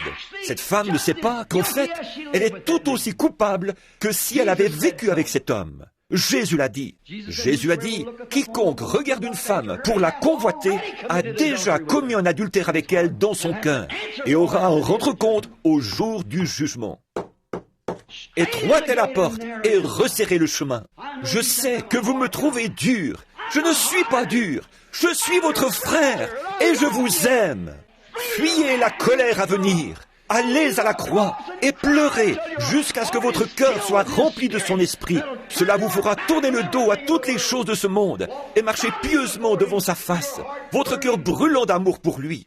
L'amour, pas un devoir. Ce n'est pas par devoir qu'on sert Christ, c'est par amour qu'on sert Christ. Cet amour vous presse, vous étreint à tel point que chaque pulsation de votre vie bat à l'unisson avec lui. C'est là que vous pouvez voir le péché. Et il a pleuré sur la terre. Dieu a été affligé de voir les cœurs du temps de Noé. Et Jésus s'est assis sur la montagne. Il a dit, « Jérusalem, Jérusalem, combien de fois ai-je voulu vous rassembler? Mais votre heure est venue, et votre maison vous sera laissée déserte. Il en sera de même à la venue du Fils de Dieu. » Le cœur du véritable croyant est brisé. Il voit qu'en ce moment un réveil devrait balayer le pays. Comment est-ce possible? Par l'entremise d'une bande d'illégitimes. Comment est-ce possible? Alors qu'ils sont condamnés au départ. Le royaume de Dieu est semblable à un homme qui a jeté un filet dans la mer. Et quand il l'a ramené, il contenait des tortues marines, des tortues d'eau douce, des serpents, des grenouilles, quelques poissons. Ce n'était pas à lui de décider lesquels. Il a simplement tiré le filet sur la rive. C'est ce que fait l'Évangile. C'est ce que nous faisons. Billy Graham, Oral Roberts, moi-même et tous les autres prédicateurs de l'Évangile. Nous jetons le filet et le ramenons. Les voilà, Seigneur. Mais qu'est-ce que nous faisons chaque fois? Nous découvrons qu'avant même que vous puissiez vous occuper d'eux, ils sont déjà retournés tout droit à l'étang. Comment se l'expliquer? C'était une tortue marine pour commencer. Cela ne l'a pas changé de se faire prendre dans le filet de l'Évangile. C'était une tortue marine au départ. Ou c'était une tortue d'eau douce au départ. C'était un serpent au départ. C'était un hypocrite avant même qu'il mette les pieds à l'église. Il n'avait même pas le désir de cesser de boire, de parier, de fumer, de mentir ou de voler. Il est entré simplement parce qu'il avait peur de l'enfer. Vous en devenez un meilleur candidat lorsque vous faites cela. C'est vrai. Étroitez la porte et resserrez le chemin. Et il y en aura peu qui les trouveront. Prions. Seigneur, oh, sonde-moi, Seigneur. Juge-moi à l'instant même, Seigneur. Ne permets pas que je doive comparaître en jugement devant toi après avoir prêché de cette manière. Oh, s'il y avait quelque chose d'impur en moi, Seigneur, enlève-le s'il te plaît. Nous voyons que nous vivons dans un jour où les hommes et les femmes sont en train de devenir si empesés. Ils ont honte. Tu as dit une fois, les filles de Sion ne rougissent même pas. Elles ont perdu tout sentiment de pudeur, si bien qu'elles ne rougissent même plus. Ô Seigneur, pense-y, et de savoir que cette horloge, au loin, continue son avance. Encore une minute ou deux, la grande destruction viendra, alors que celui qui est souillé se souille encore. Ô Dieu, réveille-nous tous ce matin, secoue-nous, Seigneur. Nous voyons apparaître les signes. Nos yeux sont ouverts pour les reconnaître. Nous voyons qu'il y en a des millions, Seigneur, qui ont tourné le dos et s'en sont allés. Je me pose la question, que puis-je faire? Que puis-je faire, ô Seigneur? Y a-t-il quelque chose, Seigneur? S'il faut prêcher plus, s'il faut plus de prières, plus de quoi que ce soit, aide-moi, Seigneur, afin que je puisse apporter le message aux gens. Que puis-je faire? Sans cesse, ils le rejettent. Tu opères tes grands signes et tu accomplis tes prodiges. Et malgré tout, les gens continuent sur leur lancée. Est-ce parce que ton écriture doit s'accomplir? Sommes-nous au temps où nul ne peut venir à moi si mon Père ne l'attire? Et tout ce que le Père m'a donné viendra à moi. Seigneur Dieu, ce matin, accorde aux gens qu'ils se réveillent et voient ce dernier signe sur la terre. Je te prie, ô Dieu, d'accorder quelque chose aux gens. Bénis ce petit peuple ici ce matin. Ô Dieu, commence avec Frère Neville, Seigneur. Guéris son corps. Il est malade ce matin, Seigneur. Il a l'estomac dérangé. Je te prie de poser ta main guérissante sur lui. Stimule son âme. Ô Dieu, visite cette congrégation. Il y a des hommes et des femmes assis ici que je ne reverrai peut-être plus avant le jour du jugement, où je devrais rendre des comptes. Mais j'ai lu ta parole. Étroite est la porte et resserrez le chemin, et il n'y en aura que peu qui les trouveront. Ô Seigneur, permets que ceux-ci soient ce peu, qu'ils soient du nombre, s'il te plaît, Seigneur. Accorde cela à chaque personne ici. Je prie comme seul un homme peut prier. Seigneur, ces gens feraient n'importe quoi pour moi, pour m'aider. Si j'avais faim, ils me donneraient à manger. Si j'avais besoin d'un complet, ils l'achèteraient. Ils iraient ensemble m'acheter une voiture pour prêcher l'Évangile. Ils feraient n'importe quoi dans ce sens. Ô Père, sonde leur âme ce matin, s'il te plaît, et puissent-ils s'examiner devant toi. Je ne sais pas, mais j'ai confiance que chacun d'eux fait partie des élus, et inclus-moi aussi, Seigneur. Et s'il y avait en moi quelque chose, une raison qui m'empêche d'y être, Seigneur, révèle-le-moi simplement, et je me mettrai en règle tout de suite. Seigneur, je veux être sûr que ce matin-là, je n'aurai pas d'ennui à la rivière. Je veux entrer ce jour-là, et je ne sais pas quand ce sera, peut-être aujourd'hui. Ainsi, aide-moi à savoir, aide ces gens à savoir. Et puis de voir nos cœurs dans l'indifférence. Oh, nous aimons bien écouter un bon message, à la radio ou aller à l'église. Nous apprécions un bon message. Cela ne nous gêne pas de parler de Jésus quelque part.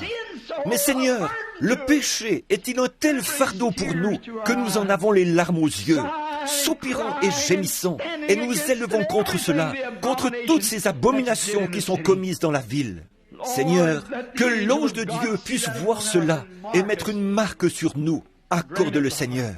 Viens maintenant, Seigneur Jésus, préparer nos cœurs et donne-nous les véritables signes de ta présence au milieu de nous, afin que nous puissions reconnaître que nous sommes en train de recevoir le dernier signe avant la fin de cette génération. Et nous voyons l'illégitimité, sous forme d'hommes de cette nation, qui ont des enfants avec les femmes d'autres hommes, et des fillettes qui courent les rues, et qui par centaines sont renvoyées des écoles chaque année, et des adolescentes qui deviennent mères. Il n'y a aucun respect. Et les femmes qui sont en train de s'empoisonner, à fumer et à boire. Et la télévision et le reste, qui est en train de corrompre les enfants. Ô Seigneur, combien de temps cela peut-il durer? Et toi, un Dieu saint. Ô Père, j'ai le sentiment étrange aujourd'hui que quelque chose doit être fait rapidement, Seigneur.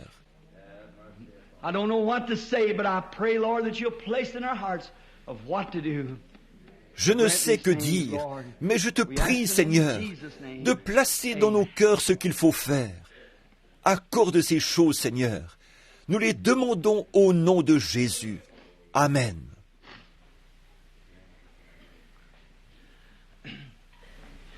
L'heure est proche. Toute personne sensée, réfléchie, sait que quelque chose est sur le point d'arriver. Il n'y a pas une personne dans ce bâtiment, jouissant de toutes ses facultés mentales, qui ne sache que ce monde ne peut subsister dans ces conditions. Nous ne pouvons subsister ainsi, mes amis. Il n'y a pas une seule chose, en tant que votre pasteur et votre frère, il n'y a pas une seule chose vers laquelle je puisse vous guider ce matin, si ce n'est Jésus-Christ. Il n'y a rien d'autre. Pensez simplement aux choses qui ont été prophétisées comme devant arriver avant l'enlèvement. Tout ce que je connais est déjà accompli. Vous dites, et la marque de la bête? Ça, c'est pour la tribulation. L'Église sera partie à ce moment-là. Il n'y aura pas lieu de leur mettre une marque. Ils seront déjà partis, voyez-vous? Le marquage est en train de se faire. Le marquage sert à montrer clairement. C'est une marque. Réfugiez-vous auprès de Dieu. Réfugiez-vous auprès de lui sans tarder. Je me demande ce matin, tandis que nous sommes ici à attendre un instant, et je me sens comme vous. Je sais ce que vous ressentez, alors que chacun de vous s'applique à penser, « Oh Dieu, sonde-moi !» Je ressens la même chose. Je suis conscient que de tels messages, mes amis, ne sont pas populaires auprès des gens. Vous les condamnez et vous les abaissez. Quelqu'un doit le faire. J'aurais peut-être souhaité que ce soit quelqu'un d'autre. Mais si c'est à moi qu'il incombe de le faire, si je dois faire la femme de ménage, alors laissez-moi frotter. David a dit, je préfère être un paillasson dans la maison de Dieu, plutôt que d'habiter sous les tentes avec le péché. C'est juste, ce que Dieu veut que vous fassiez, faites-le, peu importe ce que c'est. N'ayez point honte. S'il y a, et souvenez-vous, je sais que c'est une grande chose à dire. Vous me direz, frère Branham, prétendez-vous que seulement 8 âmes seront sauvées? Je ne sais pas combien seront sauvées. Je ne pourrais pas vous le dire, mais je dirai une chose. Il y en aura si peu en un jour comme aujourd'hui. Vous n'avez qu'à penser à combien ont été sauvés en son jour à lui. Songez au temps de Noé et au temps de Lot et de tout cela. Il a dit, il en sera de même à la venue du Fils de l'homme, parce qu'étroite est la porte et resserrez le chemin. Vous voyez, vous entrez tout seul avec lui. C'est tout, voyez-vous. Et il n'y en aura que peu qui les trouveront. Combien croient que c'est la vérité de l'Évangile? Jésus-Christ l'a dit, il y en aura peu qui les trouveront. Juste un tout petit nombre. Soyez l'un de ceux-là. Je sais que c'est difficile à accepter, que c'est pénible. Et combien cela m'est aussi pénible de le dire, à cause de l'amour humain que je ressens pour vous. Mais l'amour de Dieu me contraint à vous le dire. Or, ce même Saint-Esprit qui a agi au jour d'Abraham, qui a agi au jour de Christ, a promis d'être ici pour faire la même chose. Il est ici. Maintenant, si je vous ai dit la vérité, Dieu a une obligation vis-à-vis de cette vérité. Si je ne tiens pas parole, je ne suis pas un homme de parole. Si vous ne tenez pas parole, vous n'êtes pas un homme de parole. Maintenant, il se pourrait que je vous promette quelque chose et que je ne puisse pas le faire. Mais je viendrai vous le dire. Si je vous dois quelque chose et que je me cache, je suis un hypocrite. Si je viens vous dire, j'ai une dette envers vous et je ne peux pas vous payer, mais je ferai de mon mieux, alors vous me pardonnerez et vous m'aiderez. Vous voyez, nous sommes tous redevables à Dieu. Nous lui devons nos vies. Soyons honnêtes à ce sujet. N'ayez pas peur de dire, ne dites pas, eh bien, écoutez, moi, je suis presbytérien, je suis méthodiste, je suis pentecôtiste, je suis de l'Église de Dieu, je suis nazaréen, je suis pèlerin de la sainteté. Ne raisonnez pas comme ça. Il y en aura des millions de ceux-là en enfer. Soyez un chrétien en Christ. Combien sont prêts à dire, frère Branham, souvenez-vous de moi en prière maintenant, je veux l'élever. Que Dieu vous bénisse. Seigneur, tu vois leurs mains. C'est maintenant l'heure. Le glorieux Saint-Esprit a amené le silence dans ce bâtiment ce matin. Je sens ta présence. Je sais que tu es ici pour honorer ta parole. Moi, l'Éternel, j'ai planté, et je l'arroserai jour et nuit, de peur qu'on ne l'arrache de ma main. Tu as envoyé ta parole dans un but, et elle devra l'atteindre, Seigneur. L'Écriture dit que tu es le même hier, aujourd'hui et pour toujours. Ils n'arrivaient pas à croire, les gens de ton temps n'arrivaient pas à croire que le Saint-Esprit était en toi. Et tu te faisais Dieu, toi qui étais un homme. Tu étais le Fils de Dieu, né d'une vierge, venu sur la terre pour nous racheter de nos péchés. Et voyant l'Esprit de Dieu en toi, ils ont essayé d'en faire autre chose. Et Seigneur, tu leur as dit, ce n'est pas moi qui fais les œuvres, mais mon Père qui demeure en moi. C'est lui qui fait les œuvres.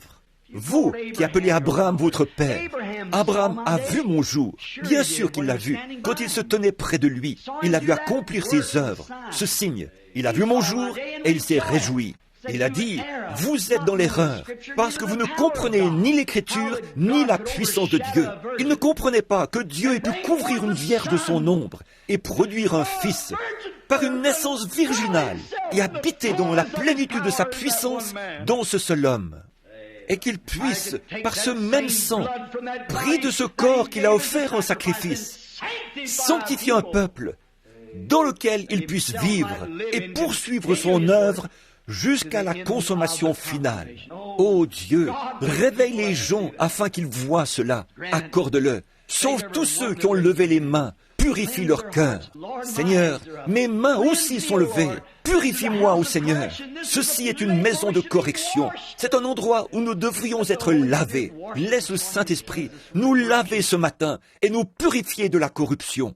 Nous prions, Seigneur, qu'il n'y ait pas une seule personne qui quitte cet endroit sans avoir été remplie de ton esprit. Peut-être n'y aura-t-il aucune émotion extérieure lorsque cela se produira. Mais Seigneur, pénètre à l'intérieur, enlève la coquille et montre-nous ce que nous sommes, Seigneur. Accorde-le, et puis remplis-nous de ton esprit, donne-nous un cœur sincère et pur. Et alors, en ce temps de persécution et de dures épreuves, tu deviendras pour nous toujours plus doux et plus cher, alors que, dans l'attente de ce jour, nous poursuivons notre marche. Les larmes coulant le long de nos joues à cause des péchés de la ville. Puisse le Saint-Esprit poser son regard sur nous et dire, « En voici un que je peux marquer. Il m'appartient, elle m'appartient. » Accorde-le, Seigneur. Puisse cela se trouver parmi nous aujourd'hui. Nous le demandons au nom de Jésus. Amen.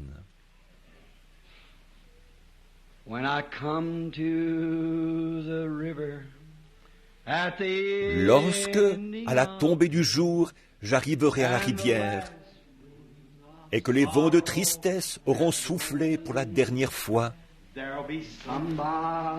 quelqu'un m'attendra là-bas pour m'indiquer le chemin. Je n'aurai pas à traverser le Jourdain tout seul.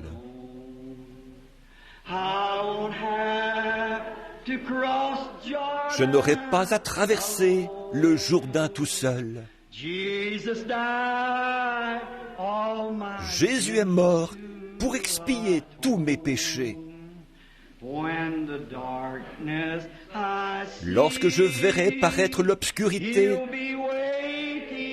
il m'attendra. Je n'aurai pas à traverser le Jourdain tout seul. Je désire le connaître maintenant. Prends ma main, précieux Seigneur. Conduis mes pas.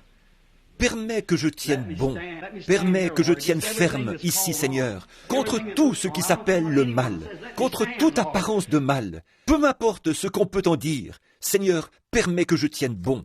Après avoir fait tout ce que je peux, aide-moi à tenir bon. Prends ma main et fais-moi traverser, Seigneur. Fais quelque chose, fais en sorte que je tienne ferme. Quand ces choses se présenteront, les trésors de ce monde, tout son éclat et sa gloire, rends mes yeux aveugles à cela. Fais en sorte que je ne vois que lui qui est mort pour moi. Si cela doit me coûter tous les amis que je possède, si cela doit me coûter tout ce que je possède, cela n'a aucune importance. Je dépose tout cela sur l'autel. C'est ça. Fais en sorte que je demeure fidèle.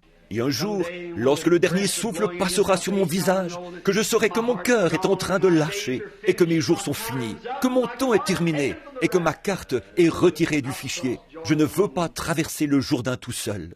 Il sera là. Oui, quand je verrai paraître l'obscurité, il m'attendra là. Je n'aurai pas à traverser le Jourdain tout seul. Si je prends position pour lui maintenant, lui prendra position pour moi alors. Je vivrai donc pour lui qui est mort pour moi. Combien heureuse alors sera ma vie. C'est ainsi que je veux tenir. Il doit y avoir des malades ici.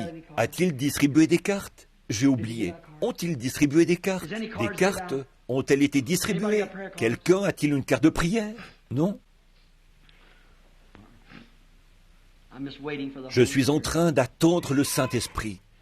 Si vous voulez croire, simplement, ayez seulement la foi, ne doutez pas. Si Dieu me révèle vos problèmes, quels qu'ils soient, je n'en sais rien. Si vous levez la main, vous ne me connaissez pas et je ne vous connais pas. Alors, si Dieu le révèle, croirez-vous qu'il s'agit là du même ange qui a porté le message juste avant la destruction là-bas, que ce même ange est en train de l'apporter maintenant, avant une autre destruction? Le croirez-vous? Si oui, levez la main. Très bien, très bien. Puisse le Seigneur l'accorder. Il est assis près de moi. Il y a quelqu'un d'autre assis près de moi. C'est Madame Snyder ou Madame Murphy ici. Elle s'appelle ainsi. Assis juste ici. Je les connais. Je ne connais pas cet homme-ci. Il m'est inconnu. Mais Dieu le connaît. Si Dieu le révèle maintenant, combien ici savent que ce n'est pas... Ne faites pas attention à moi. Moi, je ne suis qu'un péquenot des collines du Kentucky, rien de plus. C'est tout juste si j'ai assez d'instructions pour écrire mon nom. Mais il y a une chose que je sais, c'est que je le connais, lui, et c'est tout ce qui m'intéresse. Maintenant, ne faites pas attention à ma grammaire. Peut-être pensez-vous que mon sermon de ce matin était tout à côté, mais alignez-le donc avec la Bible une fois. Et voyez, si vous ne tombez pas en plein dans le mille, regardez, si vous ne voyez pas la cible lorsque vous dirigez votre lunette de visée là-dessus, ne l'alignez pas sur vos propres pensées, mais alignez-le sur ce qu'il a dit. Étroite est la porte, resserrez le chemin, et il y en aura peu qui l'y trouveront. Car spacieux est le chemin qui mène à la perdition, large est la porte, et il y en a beaucoup qui entreront par là. Des millions de millions entreront par là. 1 sur 1 million, ça équivaudra probablement à ça. Vous y voilà, c'est ce qu'il a dit. Il n'a jamais donné ce chiffre-là. Seulement il a dit, ce qui arriva du temps de Noé, 8 âmes. Ce qui arriva du temps de Sodome, 3. Sur l'ensemble, 3 ont été sauvés par le feu. Il en sera de même. Maintenant, s'il y a ici quelqu'un qui est vraiment spirituel, j'aimerais que vous regardiez cet homme assis ici. Il ne me lâche pas des yeux. Il a levé la main. Je ne le connais pas. Je ne l'ai jamais vu. Et je ne sais rien à son sujet. Il est simplement assis là, en train de me regarder. Seulement, voyez-vous, il est en train d'établir le contact. Il prie. C'est exact. Maintenant, si le Seigneur me parle au sujet de cet homme qui est assis à cette distance, que je rencontre pour la première fois, et qui est assis là, si le Seigneur veut me révéler je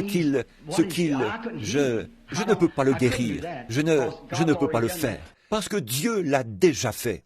Mais cela servirait à augmenter votre foi. Tout le monde le voit à présent. Il est ici. Ce serait le même esprit. Et souvenez-vous, Jésus a promis que ceci arriverait juste avant le temps de la fin. Cela a toujours été le dernier signe. L'autre jour, Léo et moi étions assis au bord de la rue. Nous étions quelques-uns à causer ensemble. J'ai continuellement l'impression qu'un changement est en train d'arriver. Qu'un changement est en train d'arriver. En discutant, nous avons vu que ce ne sera pas un changement dans mon ministère, car il ne peut plus y en avoir. Mais ce sera un changement en moi. J'ai toujours manqué un peu de caractère. Je me laissais simplement mener et conduire par les gens. Je les laissais m'envoyer ici et là. Si j'avais fait ce que le Seigneur m'a dit il y a bien longtemps, je n'aurais pas les ennuis que j'ai aujourd'hui. Cette semaine qui vient, je pars pour être seul avec Dieu. Oui, monsieur, je dois recevoir quelque chose du ciel. Je ne veux pas être faible de caractère. Je veux agir selon mes propres convictions.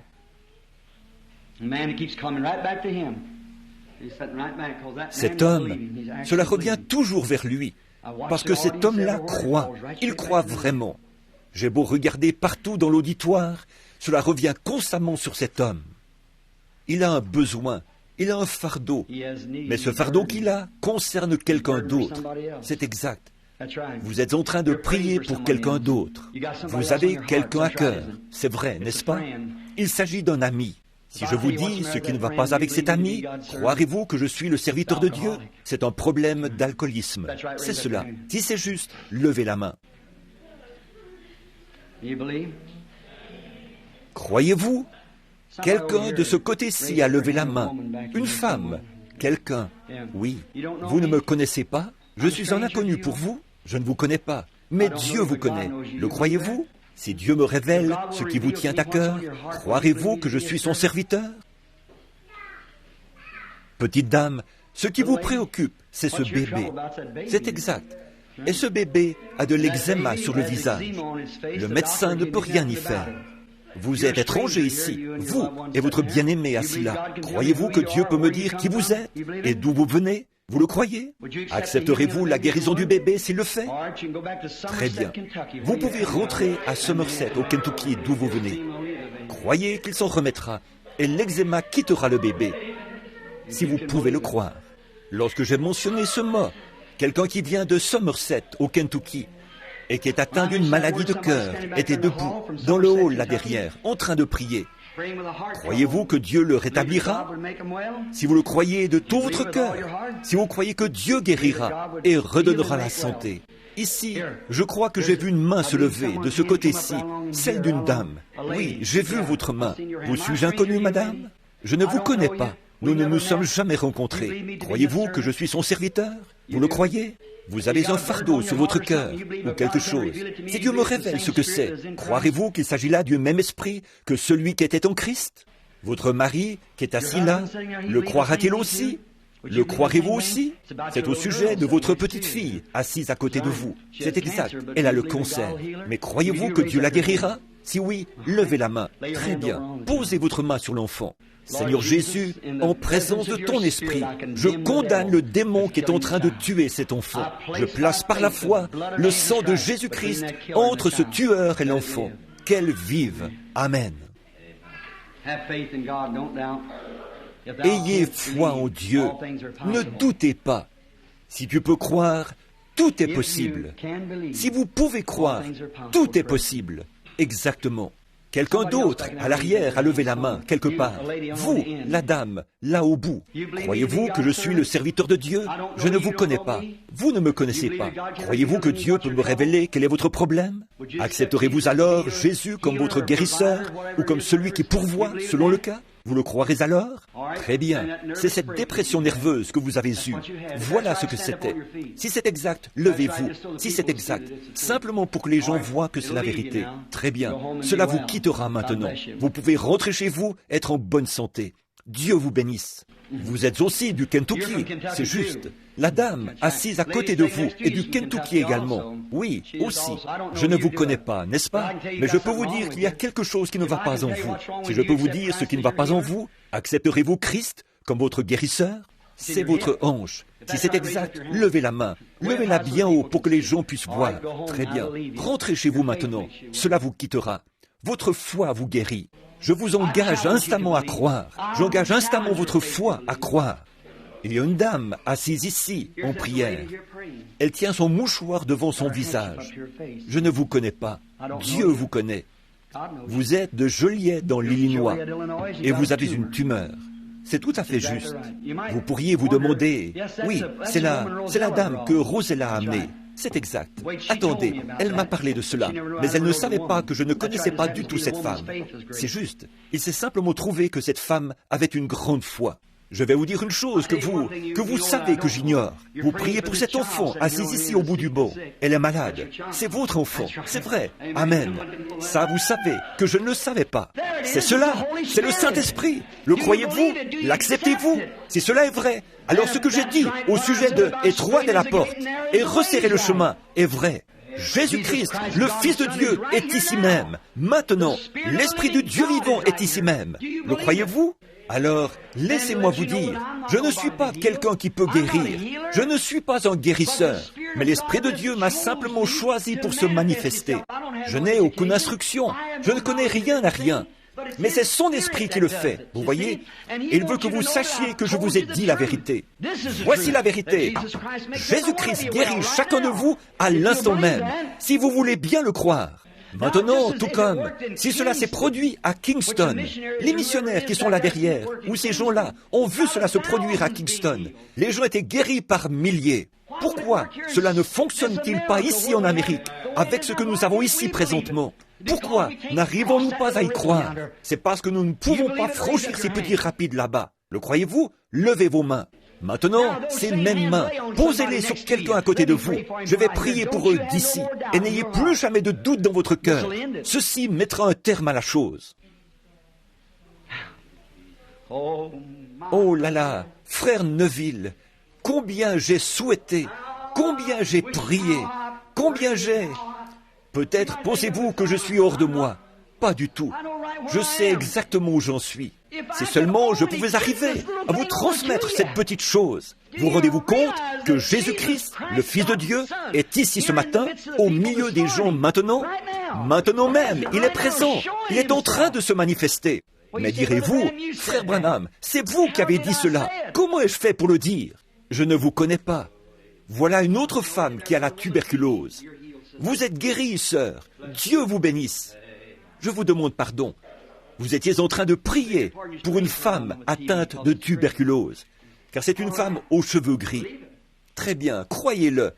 C'est ça, il est ici. C'est sa présence. Or, voici ce qu'il a dit. Ces signes accompagneront ceux qui auront cru. Ils imposeront les mains aux malades, et les malades seront guéris. Comment peut-il mentir? Voyez-vous, il a fait sa part. J'ai fait la mienne. Maintenant, c'est à vous d'agir. Maintenant, c'est à vous de croire. Je suis en train de regarder une petite femme assise à l'arrière elle a beaucoup de foi. Elle et son mari viennent de se donner récemment au Seigneur. Elle était assise à la réunion avec une hernie. Le médecin avait déjà décidé de l'opérer pour cela et elle était sur le point d'accoucher. Le médecin avait l'intention de l'opérer par la suite, mais son bébé est né et ils ne peuvent plus trouver de hernie. Elle a disparu. Voyez-vous, pourquoi? Elle était simplement assise, elle n'est même pas montée sur l'estrade. Elle est simplement restée assise là et a cru. N'est-ce pas vrai, Madame Green? Je crois que c'est elle. À l'arrière, c'est juste. Voyez-vous sa main? Le docteur ne peut même pas trouver la hernie. Elle a complètement disparu. Pourquoi? Elle l'a cru. Elle a fait ce pas. Elle a dit, c'est juste.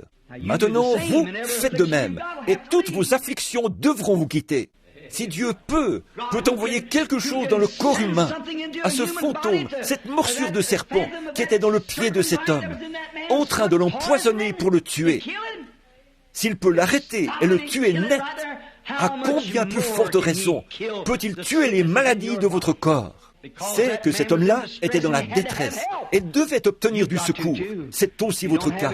Si vous n'en obtenez pas, c'est la mort. Maintenant, gardez vos mains les uns sur les autres. Ne priez pas pour vous-même, priez pour la personne à côté de vous. C'est la façon chrétienne.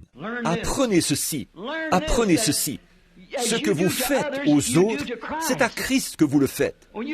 Quand vous êtes bon envers quelqu'un, vous êtes bon envers Christ. Si vous maltraitez quelqu'un, c'est Christ que vous maltraitez. Oh là là! Oh, si seulement je pouvais transmettre ceci, si seulement je pouvais faire voir aux gens ce que je vois, ce que je ressens, et ce qui, je le sais, est en train de se passer. Voyez-vous, combien Christ fait pression après ce message de ce matin pour pénétrer profondément dans le cœur des gens et créer quelque chose. Non pas une excitation, ni une émotion, cela vient avec, mais pour y créer une foi immortelle, qui ne cédera pas un pouce à l'ennemi. Maintenant, il entendra ma prière, il entendra la vôtre. Priez les uns pour les autres maintenant, tandis que je prie pour vous tous. Ô Seigneur, c'est un grand moment, un moment crucial, car nous sommes conscients qu'il décidera du passage de la mort à la vie pour bien des gens. Et je tremble en ta présence, Seigneur Dieu, parce que je sais que je dois prier de tout mon cœur. Je me rends compte que, même s'il n'y a peut-être plus un seul malade au milieu de nous d'ici 5 minutes, chaque personne présente reconnaîtra que tu es ici. Les voici debout ce matin, Seigneur. Ces gens ont levé leurs mains, sachant que je ne les connaissais pas, que je ne savais rien à leur sujet. Mais ton esprit les connaît. Si tu connais le secret de leur cœur, à combien plus forte raison connais-tu leurs afflictions et leurs souffrances? Ainsi, Seigneur, qu'aujourd'hui et même maintenant, ton esprit touche leur corps malade. Accorde-le, Seigneur. Ils prient les uns pour les autres. Et je prie, Dieu bien-aimé, que le Saint-Esprit rende cela si réel pour eux qu'ils n'en douteront plus jamais. Il existe une autre maladie, Seigneur. Celle-là est beaucoup plus grave que la maladie physique. C'est une maladie spirituelle. Puisse chaque cœur être ouvert.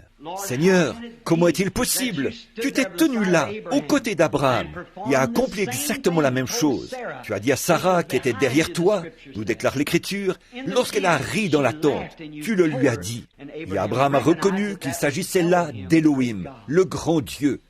Au bout de quelques minutes, tu avais disparu. Eh, Seigneur, Jésus s'est tenu là et a fait la même chose. Il a dit, vous appelez Abraham votre père, et vous dites encore connaître les Écritures. Vous êtes dans l'erreur, parce que vous ne connaissez ni les Écritures, ni la puissance de Dieu, et l'ont appelé Belzébul. Mais tu as promis que dans les derniers jours, tu répandrais ton esprit à nouveau. Le prophète a dit, vers le soir, la lumière paraîtra, et nous voici. Tandis que ce monde illégitime bascule par le poids du péché, comme un homme ivre qui rentre le soir chez lui d'un pas chancelant. Bientôt, il explosera. C'est à peine s'il en restera de la poussière volcanique. Et nous voyons le temps qui s'écoule inlassablement. Ô Dieu, enlève de nous tout doute. Fais-nous entrer dans ce cycle à l'instant.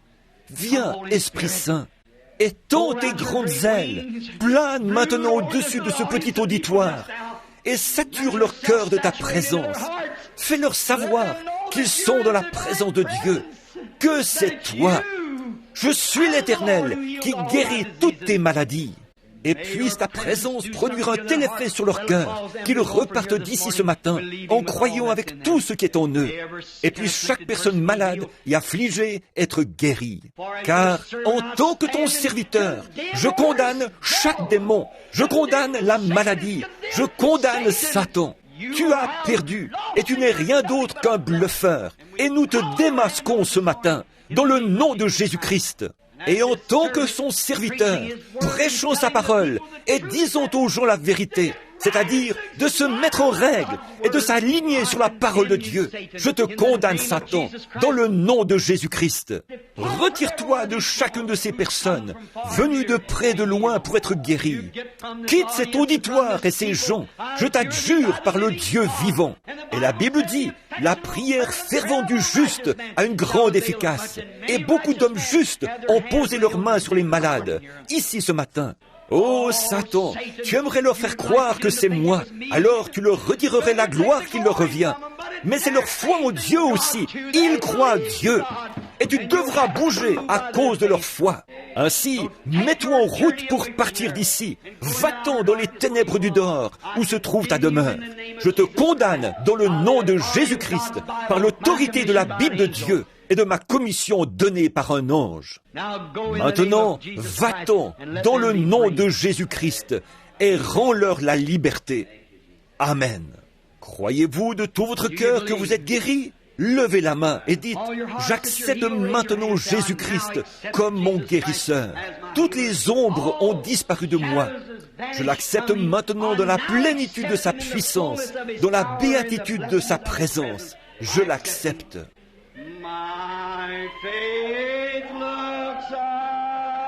Ma foi regarde vers toi. Toi, agneau du calvaire, Sauveur divin.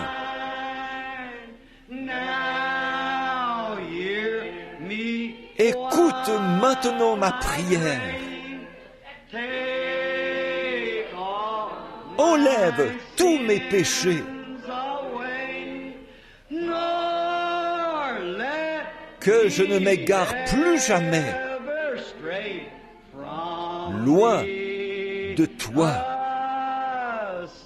Maintenant, levons nos mains vers lui avec beaucoup de douceur. Comme je marche dans le sombre labyrinthe de la vie et que les chagrins autour de moi se multiplient, toi, sois mon guide, ô Dieu.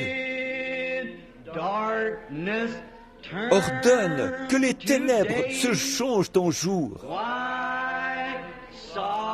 Essuie les larmes de tristesse. Que je ne m'égare plus jamais loin de toi.